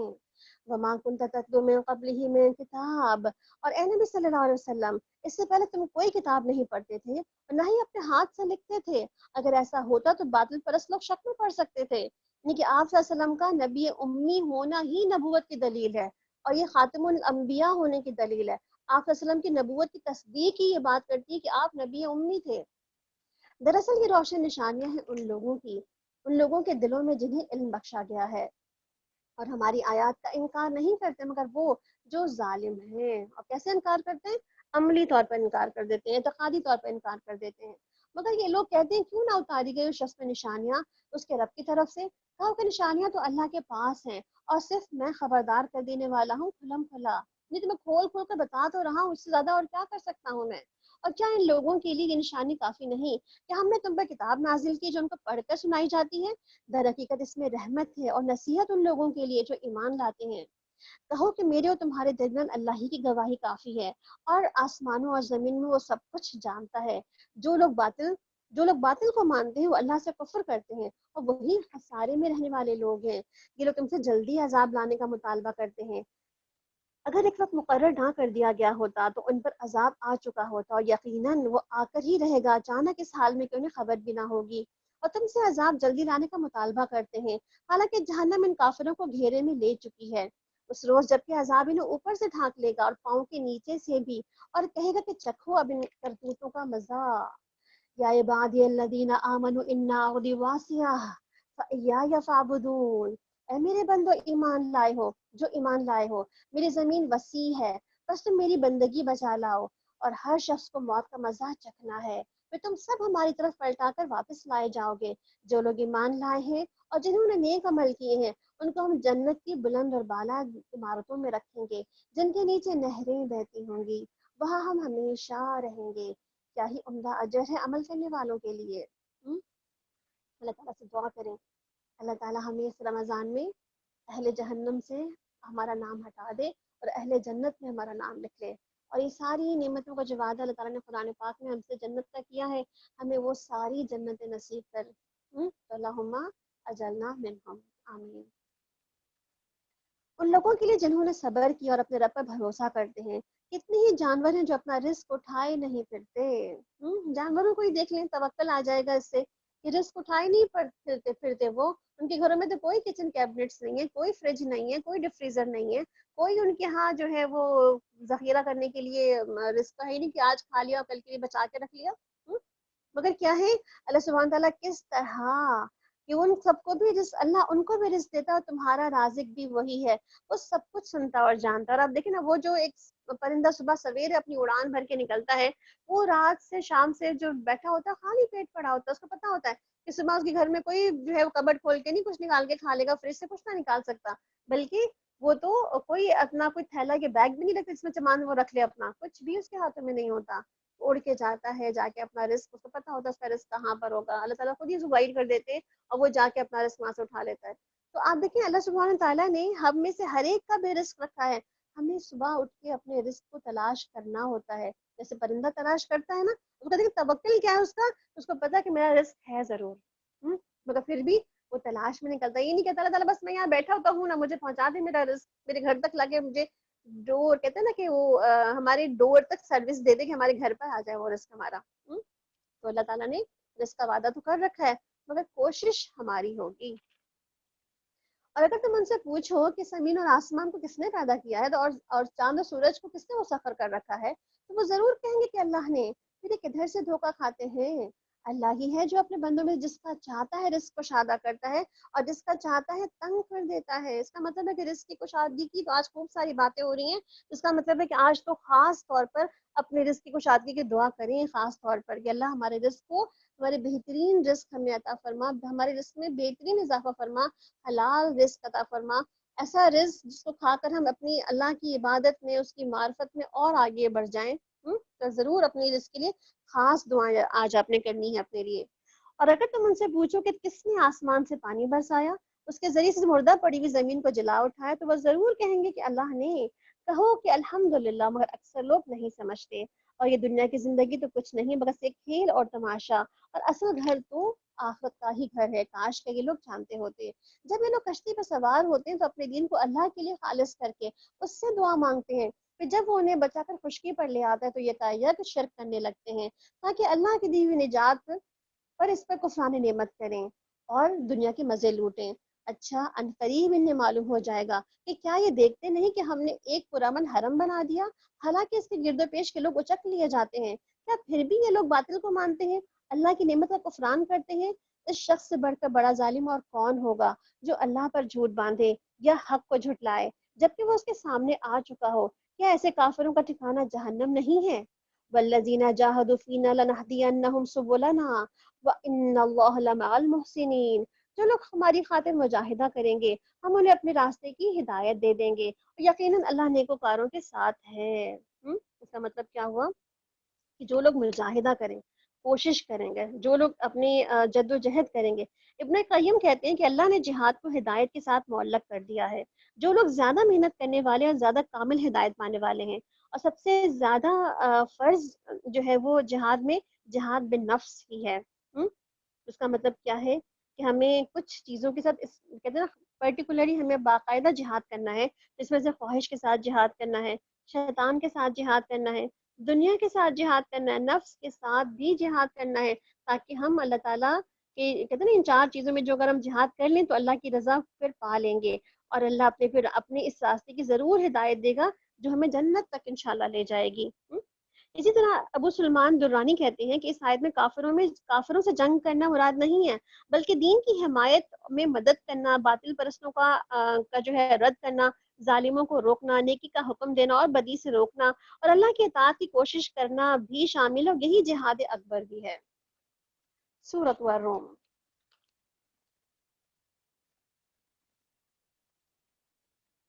بسم اللہ الرحمن الرحیم۔ الف لام میم۔ غلبت الروم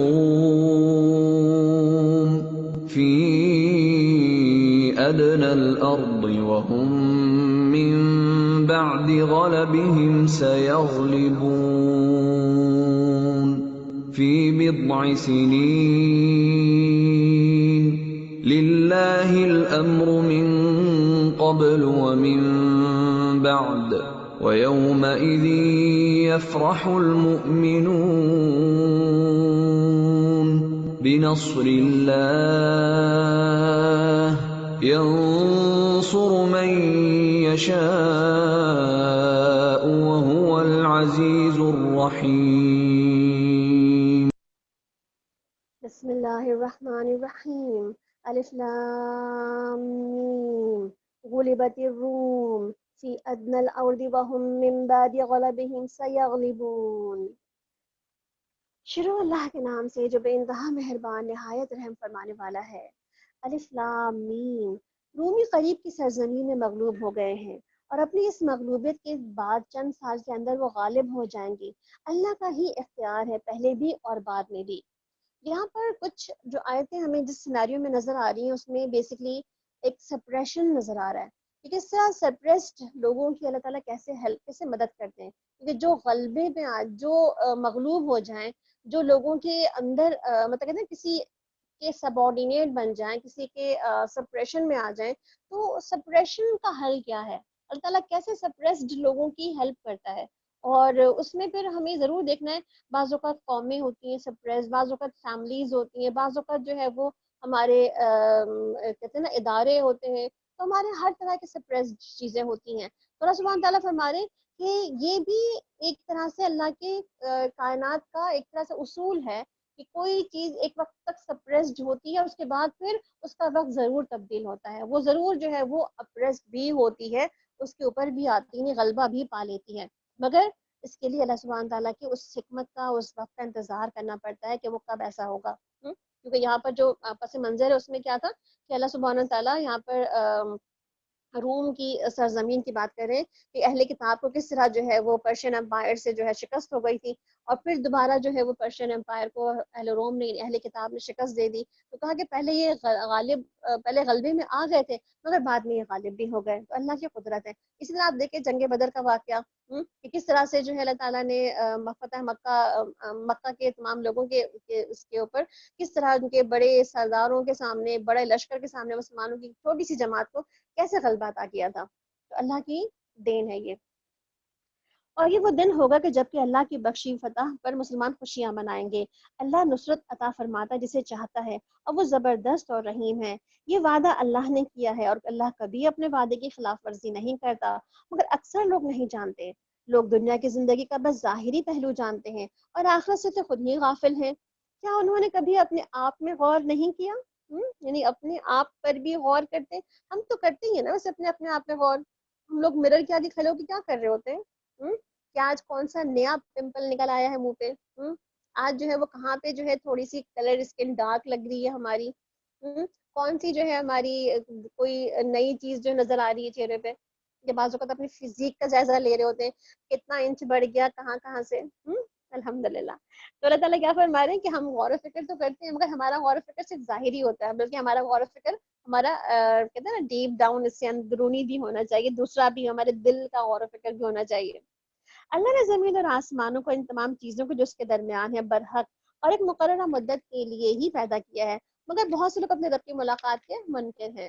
تو کیا یہ لوگ کبھی زمین میں چلے پھرے نہیں تھے کہ انہوں نے لوگوں کا انجام نہیں دیکھا جو ان سے پہلے گزر چکے تھے؟ وہ اس سے زیادہ طاقت رکھتے تھے اور انہوں نے زمین کو بھی خوب خریدا، یعنی خوب ریسرچ کیا تھا زمین کے اوپر بھی انہوں نے، اور اسے اتنا آباد کیا جتنا انہوں نے آباد نہیں کیا. یعنی کہ ہم سے پہلے گزرے ہوئے لوگوں نے زمین پہ بہت ریسرچ کی تھی، بہت زمین کو کھودا خریدا تھا اور زمین پہ وہ آبادی کی تھی، وہ سب کچھ بنایا تھا جو ہم نے بھی نہیں بنایا ہوا. ان کے پاس ان کے رسول روشن نشانیاں لے کر آئے تھے، پھر اللہ ان پر ظلم کرنے والا نہ تھا مگر وہ خود ہی اپنے پر ظلم کر رہے تھے. آخرکار جن لوگوں نے برائیاں کی تھی ان کا انجام بہت برا ہوا، اس لیے کہ انہوں نے اللہ کی آیات کو جھٹلایا تھا اور وہ ان کا مذاق اڑاتے تھے. اللہ ہی خلق کی ابتدا کرتا ہے، پھر وہی اس کا اعادہ بھی کرے گا اور پھر اسی کی طرف تم پلٹائے جاؤ گے. جب وہ ساعت برپا ہوگی اور اس دن مجرم حیران رہ جائیں گے، ان کے ٹھہرائے ہوئے شریکوں میں کوئی بھی ان کا سفارشی نہ ہوگا اور وہ اپنے شریکوں سے منکر ہو جائیں گے. جس روز وہ ساعت برپا ہوگی اس دن الگ گروہوں میں لوگ بٹ جائیں گے. جو لوگ ایمان لائے، جنہوں نے نیک عمل کیے ہیں، وہ ایک باغ میں خوش رکھے جائیں گے. جنہوں نے کفر کیا اور وہ ہماری آیات کو انکار کیا، وہ آخرت کی ملاقات کو جھٹلا دیا، وہ عذاب میں حاضر رکھے جائیں گے. فسبحان اللہ حین تمسون وحین تصبحون وَلَهُ الْحَمْدُ فِي السَّمَاوَاتِ وَالْأَرْضِ وَعَشِيًّا وَحِينَ تُظْهِرُونَ. بس تسبیح کرو اللہ کی جب کہ تم شام کرتے ہو، جب تم صبح کرتے ہو، آسمانوں اور زمین میں اسی کے لیے حمد ہے. صبح اور شام کی دعائیں آپ نے پڑھ لی ہوں گی الحمدللہ، اور آپ پڑھتے بھی ہوں گے انشاءاللہ. اور آپ کو ٹائمنگز بھی پتہ ہے صبح کی، صبح اور شام کے اذکار کی، کہ صبح سورج نکلنے سے پہلے آپ نے صبح کا ذکر پڑھنا ہے، اور شام کو سورج ڈوبنے سے پہلے آپ نے شام کا ذکر کرنا ہے. یہی دونوں تسبیحات کے اوقات بھی ہیں. اور تیسرے پہ جب کہ تم پہ ظہر کا وقت آ جاتا ہے، اور وہ زندہ سے مردے کو نکالتا ہے، اور مردے میں سے زندہ کو نکال لاتا ہے، اور زمین کو اس کی موت کے بعد زندگی بخشتا ہے، اسی طرح تم لوگ بھی نکال لیے جاؤ گے. اس کی نشانیوں میں سے یہ ہے کہ اس نے تم کو مٹی سے پیدا کیا، پھر تم ایک بشر بن گئے اور پھیلتے چلے جا رہے ہو. یعنی کہ دنیا میں کس طرح سے انسان کی آبادی پھیلتی ہی چلی جا رہی ہے، اور آج اربوں اور خربوں میں پہنچ چکی ہے. اور اس کی نشانیوں میں سے یہ ہے کہ اس نے تمہارے لیے تمہاری جن سے بیویاں بنائی تاکہ تم ان کے پاس سکون حاصل کرو، اور تمہارے درمیان محبت اور رحمت پیدا کر دی. یقیناً اس سے بہت سی نشانیاں ان لوگوں کے لیے ہیں جو غور و فکر کرتے ہیں. یعنی کس طرح سبحانہ تعالیٰ نے اس کا جوڑا، مرد اور عورت کا جوڑا بنا دیا، اور ان دونوں میں ایک طرح سے محبت، کیئر، لو، اٹینشن، اور آپس میں ایک دوسرے کی جو ہے وہ ہر حال میں، تنگی میں، خوشحالی میں، بڑھاپے میں، جوانی میں، ہر طرح سے ایک دوسرے کے ساتھ محبت اور ایک تعلق بنا دیا، جو اللہ سبحانہ تعالیٰ فرما رہے ہیں کہ یہ انسان سے بہترین ایک تعلق ہے جو اللہ تعالیٰ نے انسان سے تعلق بنانے کے لیے پیدا کیا ہے. بہرحال تو تعالیٰ کیا فرما رہے ہیں کہ تاکہ تم ان کے پاس سکون حاصل کرو، تمہارے درمیان محبت اور رحمت پیدا کر دی. یقیناً اس سے بہت سی نشانیاں ان لوگوں کے لیے جو کہ غور و فکر کرتے ہیں. وَمِنْ آيَاتِهِ خَلْقُ السَّمَاوَاتِ وَالْأَرْضِ وَاخْتِلَافُ أَلْسِنَتِكُمْ. اور اس کی نشانیوں میں سے یہ بھی ہے کہ آسمانوں اور زمین کی پیدائش اور تمہاری زبانوں اور تمہارے رنگوں کا اختلاف بھی ہے. یعنی کتنے رنگ برنگے لوگ ہیں. مٹی تو وہی تھی، مگر مٹی کے رنگ کتنے مختلف ہیں آج. یقیناً اس میں بہت سی نشانیاں ہیں دانشمند لوگوں کے لیے. اور اس کی نشانیوں میں سے ہے کہ تم رات اور دن کو سونا، اور تمہارا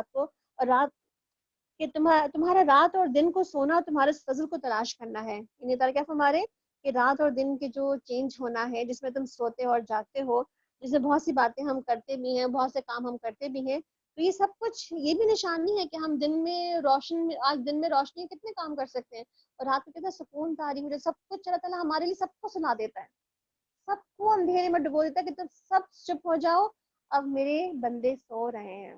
سبحان اللہ. یقیناً اس سے بہت سی نشانیاں ہیں ان لوگوں کے لیے جو کہ غور سے سنتے ہیں. سن رہے ہیں نا غور سے آپ سب؟ اور ان کی نشانیوں میں سے یہ ہے کہ تمہیں بجلی کی چمک دکھاتا ہے، خوف کے ساتھ بھی اور امید کے ساتھ بھی، اور آسمان سے پانی برساتا ہے، تو اس کے ذریعے سے زمین کو اس کی موت کے بعد زندگی بخشتا ہے. یقیناً ان میں بہت سی نشانیاں ہیں ان لوگوں کے لیے جو عقل سے کام لیتے ہیں. اور اس کی نشانیوں میں سے یہ بھی ہے کہ آسمان اور زمین اس کے حکم سے قائم ہے. پھر جو ہی اس نے تمہیں زمین سے پکارا، بس ایک ہی پکار میں تم اچانک نکل آؤ گے. یعنی کہ بس ایک ہی آواز آئے گی، وہ نفخہ دوم ہوگا جس میں انسان اپنی قبروں سے نکل پڑے گا. آسمانوں اور زمین میں جو کچھ بھی ہے اسی کے بندے ہیں، سب کے سب اسی کے تابع فرمان ہیں. وہی ہے جو تخلیق کی ابتدا کرتا ہے، پھر وہی اس کا اعادہ بھی کرے گا، اور اس کے لیے آسان تر ہے. آسمانوں اور زمین میں اس کی مثال برتر ہے اور زبردست اور حکیم ہے. وہ تمہیں خود تمہاری اپنی ذات سے ایک مثال دیتا ہے. کیا تمہارے ان غلاموں میں سے تمہارے ملکیت میں ہے کچھ غلام ایسے بھی ہیں جو ہمارے دیے مال و دولت میں تمہارے ساتھ برابر کے شریک ہوں، اور تم ان سے اس طرح ڈرتے ہو جس طرح کہ آپس میں اپنے ہمسروں سے ڈرتے ہو؟ یعنی کیا ایسا ہوتا ہے اپنے نوکروں کو رکھتے ہوئے ہم سے ڈرتے بھی ہیں؟ اس سے ہم اپنی آیت کھول کر بیان کرتے ہیں ان لوگوں کے لیے جو عقل سے کام لیتے ہیں، مگر ظالم لوگ بے سمجھے بوجھے اپنے تخیلات کے پیچھے چل پڑتے ہیں. اب کون اس شخص کو راستہ دکھا سکتا ہے جسے اللہ نے بھٹکا دیا ہو؟ ایسے لوگوں کو تو کوئی مددگار ہی نہیں ہو سکتا. فَأَقِمْ وَجْهَكَ لِلدِّينِ حَنِيفًا فِطْرَتَ اللَّهِ الَّتِي فَطَرَ النَّاسَ عَلَيْهَا. بس اے نبی صلی اللہ علیہ وسلم، یکسو ہو کر اپنا رخ اس دین کی سمت جما دو، قائم ہو جاؤ اس فطرت پر جس سے اللہ تعالیٰ نے انسانوں کو پیدا کیا ہے. لا تبدیل لخلق اللہ، اللہ کی بنائی ہوئی ساخت بدلی نہیں جا سکتی. ذالک الدین القیم، یہی ہے بالکل درست دین، مگر اکثر لوگ نہیں جانتے. اور اللہ کی طرف رجوع کرتے ہوئے ڈرو اس سے، اور نماز قائم کرو، اور نہ ہو جاؤ ان مشرکین میں سے جنہوں نے اپنا دین الگ بنا لیا ہے اور گروہوں میں بٹ گئے ہیں، اور ہر ایک گروہ کے پاس جو کچھ ہے وہ اسی میں مگن ہے۔ لوگوں کا حال یہ ہے کہ جب انہیں کوئی تکلیف پہنچتی ہے تو اپنے رب کی طرف رجوع کر کے اسے پکارتے ہیں، پھر جب وہ کچھ اپنی رحمت کا مزہ انہیں چکھا دیتا ہے تو وہ ان میں سے کچھ لوگ شرک کرنے لگ جاتے ہیں۔ یعنی کیسے انسان کمظرف ہے نا اللہ کا، اللہ تعالیٰ اس کو پھر بھی دیتے چلے جاتے ہیں، اور اسی کمظرفی کیا ہے کہ وہ پھر بھول جاتا ہے اللہ کو، تاکہ ہمارے کیے ہوئے احسان کی ناشکری کریں۔ اچھا مزے کر لو، یا قریب تمہیں معلوم ہو جائے گا، ان قریب تمہیں معلوم ہو جائے گا، کیا ہم نے کوئی اور دلیل ان پر نازل کی ہے، گواہی جو دیتی ہو اس شرک کی صداقت پر جو یہ کر رہے ہوں۔ جب ہم لوگوں کو رحمت کا مزہ چکھاتے ہیں تو اس پر پھول جاتے ہیں، جب ان کے اپنے کیے کرتوتوں پہ کوئی مصیبت آ جاتی ہے تو یکایک وہ مایوس ہونے لگتے ہیں۔ کیا یہ لوگ دیکھتے نہیں کہ اللہ ہی رزق کو شادہ کرتا ہے جس کا چاہتا ہے اور جس کا تنگ کر دیتا ہے۔ یقیناً اس میں نشانیاں ہیں ان لوگوں کے لیے جو ایمان لاتے ہیں۔ بس اے مومن، رشتہ دار کو اس کا حق دو اور مسکین اور مسافر کو اس کا حق۔ یہ بہتر طریقہ ہے ان لوگوں کے لیے جو اللہ کی خوشنودی چاہتے ہیں، اور وہی لوگ فلاح پانے والے ہیں۔ جو سود تم لوگوں کو دیتے ہو تاکہ لوگوں کے اموال میں شامل ہو کر وہ بڑھ جائے، اللہ کے نزدیک وہ نہیں بڑھتا۔ اور جو زکوٰۃ تم اللہ کی خوشنودی حاصل کرنے کے لیے ارادے سے دیتے ہو، اور اسی کے دینے والے درحقیقت اپنے مال کو بڑھاتے ہیں۔ یعنی کہ زکوٰۃ تو مال میں اضافہ نہیں کرتا، بلکہ اور نہ ہی کہتے ہیں نا زکوٰۃ تو مال میں اضافہ کرتا ہی کرتا ہے، بلکہ سود مال میں کوئی اضافہ نہیں کرتا۔ بظاہر لگ رہا ہوتا ہے کہ یہ بہت ہے، مگر اس کا کوئی اس میں برکتیں نہیں ہوتی۔ اللہ ہی ہے جسے تم کو پیدا کیا، تمہیں رزق دیا، پھر وہ تمہیں موت دیتا ہے، پھر تمہیں زندہ کرے گا۔ کیا تمہارے ٹھہرائے ہوئے شریکوں میں سے کوئی ایسا ہے جو ان میں سے کوئی کام بھی کرتا ہو؟ پاک ہے اور بالاتر ہے اور برتر ہے اور شرک سے جو یہ لوگ کرتے ہیں۔ یا خشکی اور تری میں فساد برپا ہو گیا ہے، لوگوں نے اپنے ہاتھوں سے کمائی سے، یعنی کہ لوگوں نے خود ہی اپنی پولوشن کر کے، انوائرمنٹ میں چینجز کر کے، گلوبلی اتنا جو ہے وہ وارم کر دیا ہر چیزوں کو کہ گلوبلی ہر چیز بدلتی چلی جا رہی ہے۔ آج دنیا کا موسم بدل چکا ہے، ہمارے تمام موسم تبدیل ہو چکے ہیں، جہاں سردیاں تھیں وہاں گرمیاں آ کر آ جائے، جہاں گرمیاں تھیں وہاں سردیوں کر آ جائے، تاکہ مزہ چکھائیں ان کو بعض اعمال کا، شاید کہ وہ باز آ جائیں۔ ان سے کہو کہ زمین میں چل پھر کر دیکھو کہ پہلے گزرے ہوئے لوگوں کا کیا انجام ہوا، ان میں سے اکثر مشرک ہی تھے۔ بس اے نبی صلی اللہ علیہ وسلم، اپنا رخ مضبوطی کے ساتھ جما دو اس دین راست کی سمت میں، قبل اس کے کہ وہ دن آئے جس کے ٹل جانے کی کوئی صورت ہی باقی نہیں، یعنی کہ وہ دن جب آ جائے گا تو پھر کوئی تبدیلی نہیں ہوگی جو اللہ کی طرف سے نہیں ہے۔ اس دن لوگ پھٹ کر ایک دوسرے سے الگ ہو جائیں گے، جس نے کفر کیا اس کا وبال اسی کے اوپر ہوگا، اور جن لوگوں نے نیک عمل کیا ہے وہ اپنی ہی فلاح کا راستہ ہموار کر رہے ہیں، تاکہ اللہ ایمان لانے والوں اور عمل صالح کرنے والوں کو اپنے فضل سے جزا دے۔ یقیناً وہ کافروں کو پسند نہیں کرتا۔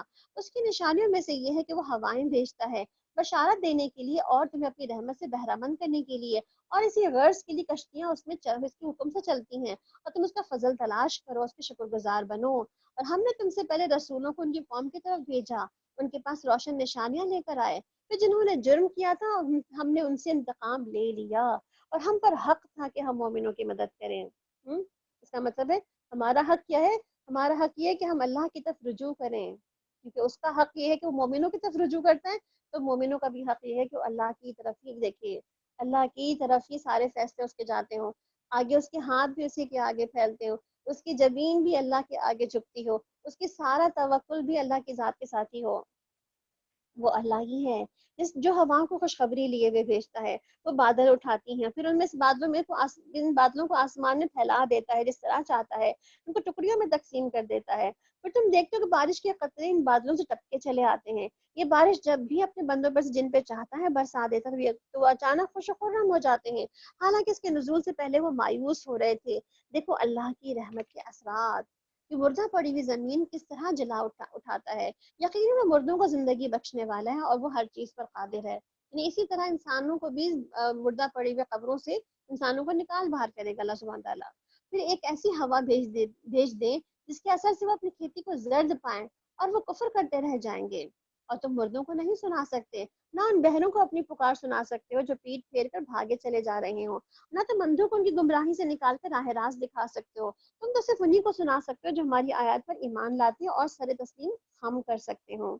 اللہ ہی تو ہے جس نے ذوف کی حالت میں تمہاری پیدائش کی ابتدا کی، پھر ذوف کے بعد تمہیں قوت بخشی، پھر اسی قوت کے بعد تمہیں ضعیف اور بوڑھا کر دیا، اور جو کچھ وہ چاہتا ہے پیدا کرتا ہے، وہ سب کچھ جاننے والا، ہر چیز پر قدرت رکھنے والا ہے۔ یعنی انسان اگر اپنے آپ میں غور و فکر کرے تو دیکھیں کس طرح وہ ایک چھوٹے سے کمزور بچے کی صورت میں پیدا ہوتا ہے، پھر کیسے وہ آہستہ آہستہ ایفرٹ کر کر کے پھر وہ اللہ تعالیٰ کس طرح اس کو جو کھاتا ہے، اس کی غذا اس کو جسم میں لگ رہی ہوتی ہے، وہ بڑھ رہا ہوتا ہے، اس کی جسم بڑھتا ہے، اس کی ہڈیاں، اس کا گوشت کا خون بڑھ رہا ہوتا ہے، اور کیسے وہ بڑھتے بڑھتے بڑھتے جا کے ایک پوری جوان شکل، اور اس کے بعد پھر آہستہ آہستہ پھر بڑھاپے کی طرف، پھر بڑھاپے سے پھر واپس وہ بچے کی شکل میں واپس۔ تو سبحانہ تعالیٰ کے ہمارے کہ اللہ تعالیٰ نے یہ بھی جو پوری زندگی کا سائیکل رکھا ہے انسان کا، یہ بھی بہت ہی قدرت مطلب دیکھنے والی چیز ہے اللہ تعالیٰ کی طرف سے، کیسے وہ ایک جنریشن کے بعد اگلی جنریشن، ایک انسان کے بعد دوسرے انسان کو، کیسے وہ چھوٹے سے منیچر انسان کو ایک بوڑھے انسان میں تبدیل کر دیتا ہے، اور وہ ہر چیز پر قدرت رکھنے والا ہے۔ اور جب وہ ساتھ برپا ہوگی تو مجرم قسمیں کھا کر کہیں گے کہ ہم ایک گھڑی بھر سے زیادہ تو نہیں ٹھہرے تھے، بس اتنا ہی ہوگا، ہے نا، اتنا ہی گزرا ہوگا وقت ہمارا۔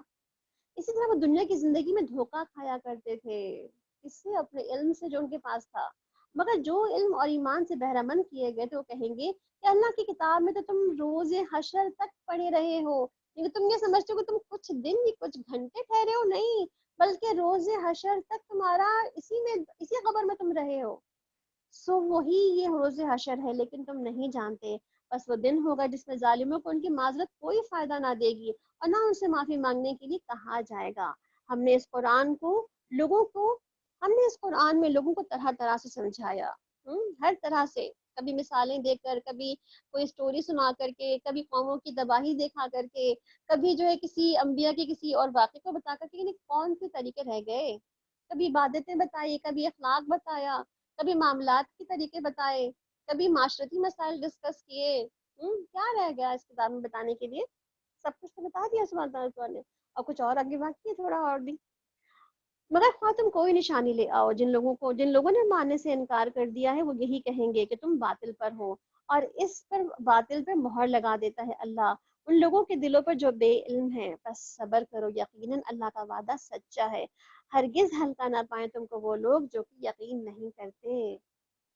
یعنی کہ اللہ تعالیٰ کیا فرما رہے ہیں کہ لوگوں کی مخالفت، لوگوں کے اعتراض پہ دل خراب نہ کریں، جو ماننا جن کو نہیں ہوگا وہ نہیں مانیں گے، ان کو سمجھ نہیں آئے گی، وہ یقین نہیں کریں گے، مگر وہ آپ کی دوسروں کی یقین نہ کرنے سے آپ کا کچھ بھی نہیں بگڑنا چاہیے۔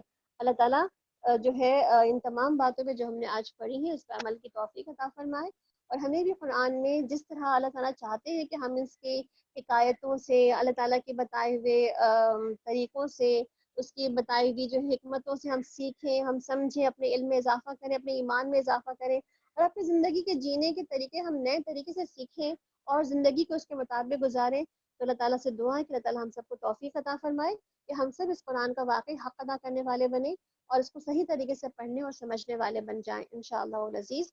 ہم دعا کر لیتے ہیں، ربی اعنی علی ربی اعنا ولا تعن علیہ، وانصرنا ولا تنصر علیہ، وامکر لنا ولا تمکر علیہ، واہدنی ویسر الہدى الیہ، وانصرنی علی من بغى الیہ، اللہم اجعلنا لک شکارا، لک ذکارا، لک رہابا، لک متواعا، الیک مخبتا، ربی تقبل توبتی واغسل حوبتی واجب دعوتی وثبت حجتی واہد قلبی وسدد لسانی واسلل سخیمۃ صدری۔ اے میرے رب، میری ہم سب کی مدد فرما، اور ہمارے خلاف کسی کی مدد نہ کر، ہماری نصرت فرما، ہمارے خلاف کسی کی نصرت نہ فرما، اور ہمارے حق میں تدبیر فرما دے، اور ہمارے خلاف تدبیر نہ کر، ہمیں ہدایت دے، اور ہمارے لیے ہدایت کو آسان فرما دے، جو ہمارے خلاف بغاوت کرے اس کے مقابلے میں ہماری مدد فرما۔ اے اللہ، ہمیں اپنا شکر کرنے والا، اپنا ذکر کرنے والا، اور اپنے ڈرنے والا، اور تیرا اپنا اطاعت گزار ہونے والا اور تواضع کرنے والا بنا دے۔ اے ہمارے رب، ہماری توبہ قبول فرما، ہمارے گناہوں کو دھو ڈال، ہماری دعاؤں کو قبول فرما، اور ہماری حجتیں قائم فرما دے۔ ہمارے دل کو ہدایت اور ہماری زبان کو حق پر قائم رکھ، اور ہمارے دل کو ہر میل کچیل، یعنی کہ بغض سے، حسد سے، کینے سے دھو ڈال، نکال دے اس کو۔ سبحانک اللہم و بحمدک، اشہد ان لا الہ الا انت، استغفرک و اتوب الیک۔ السلام علیکم ورحمۃ اللہ وبرکاتہ۔ وعلیکم السلام ورحمۃ اللہ وبرکاتہ۔ اللہ کے اذن سے آج کا ہمارا سیشن ختم ہوا، اللہ تعالیٰ سے دعا ہے اگر کوئی غلطی ہو گئی ہو، کمی کوتاہی ہو، اللہ تعالیٰ ہمیں معاف کرے، ہماری کوششوں کو قبول فرمائے، آمین ثم آمین۔ انشاءاللہ کل ملتے ہیں پھر اپنے نئے سیشن کے ساتھ، تب تک اجازت دیجیے، السلام علیکم ورحمۃ اللہ وبرکاتہ۔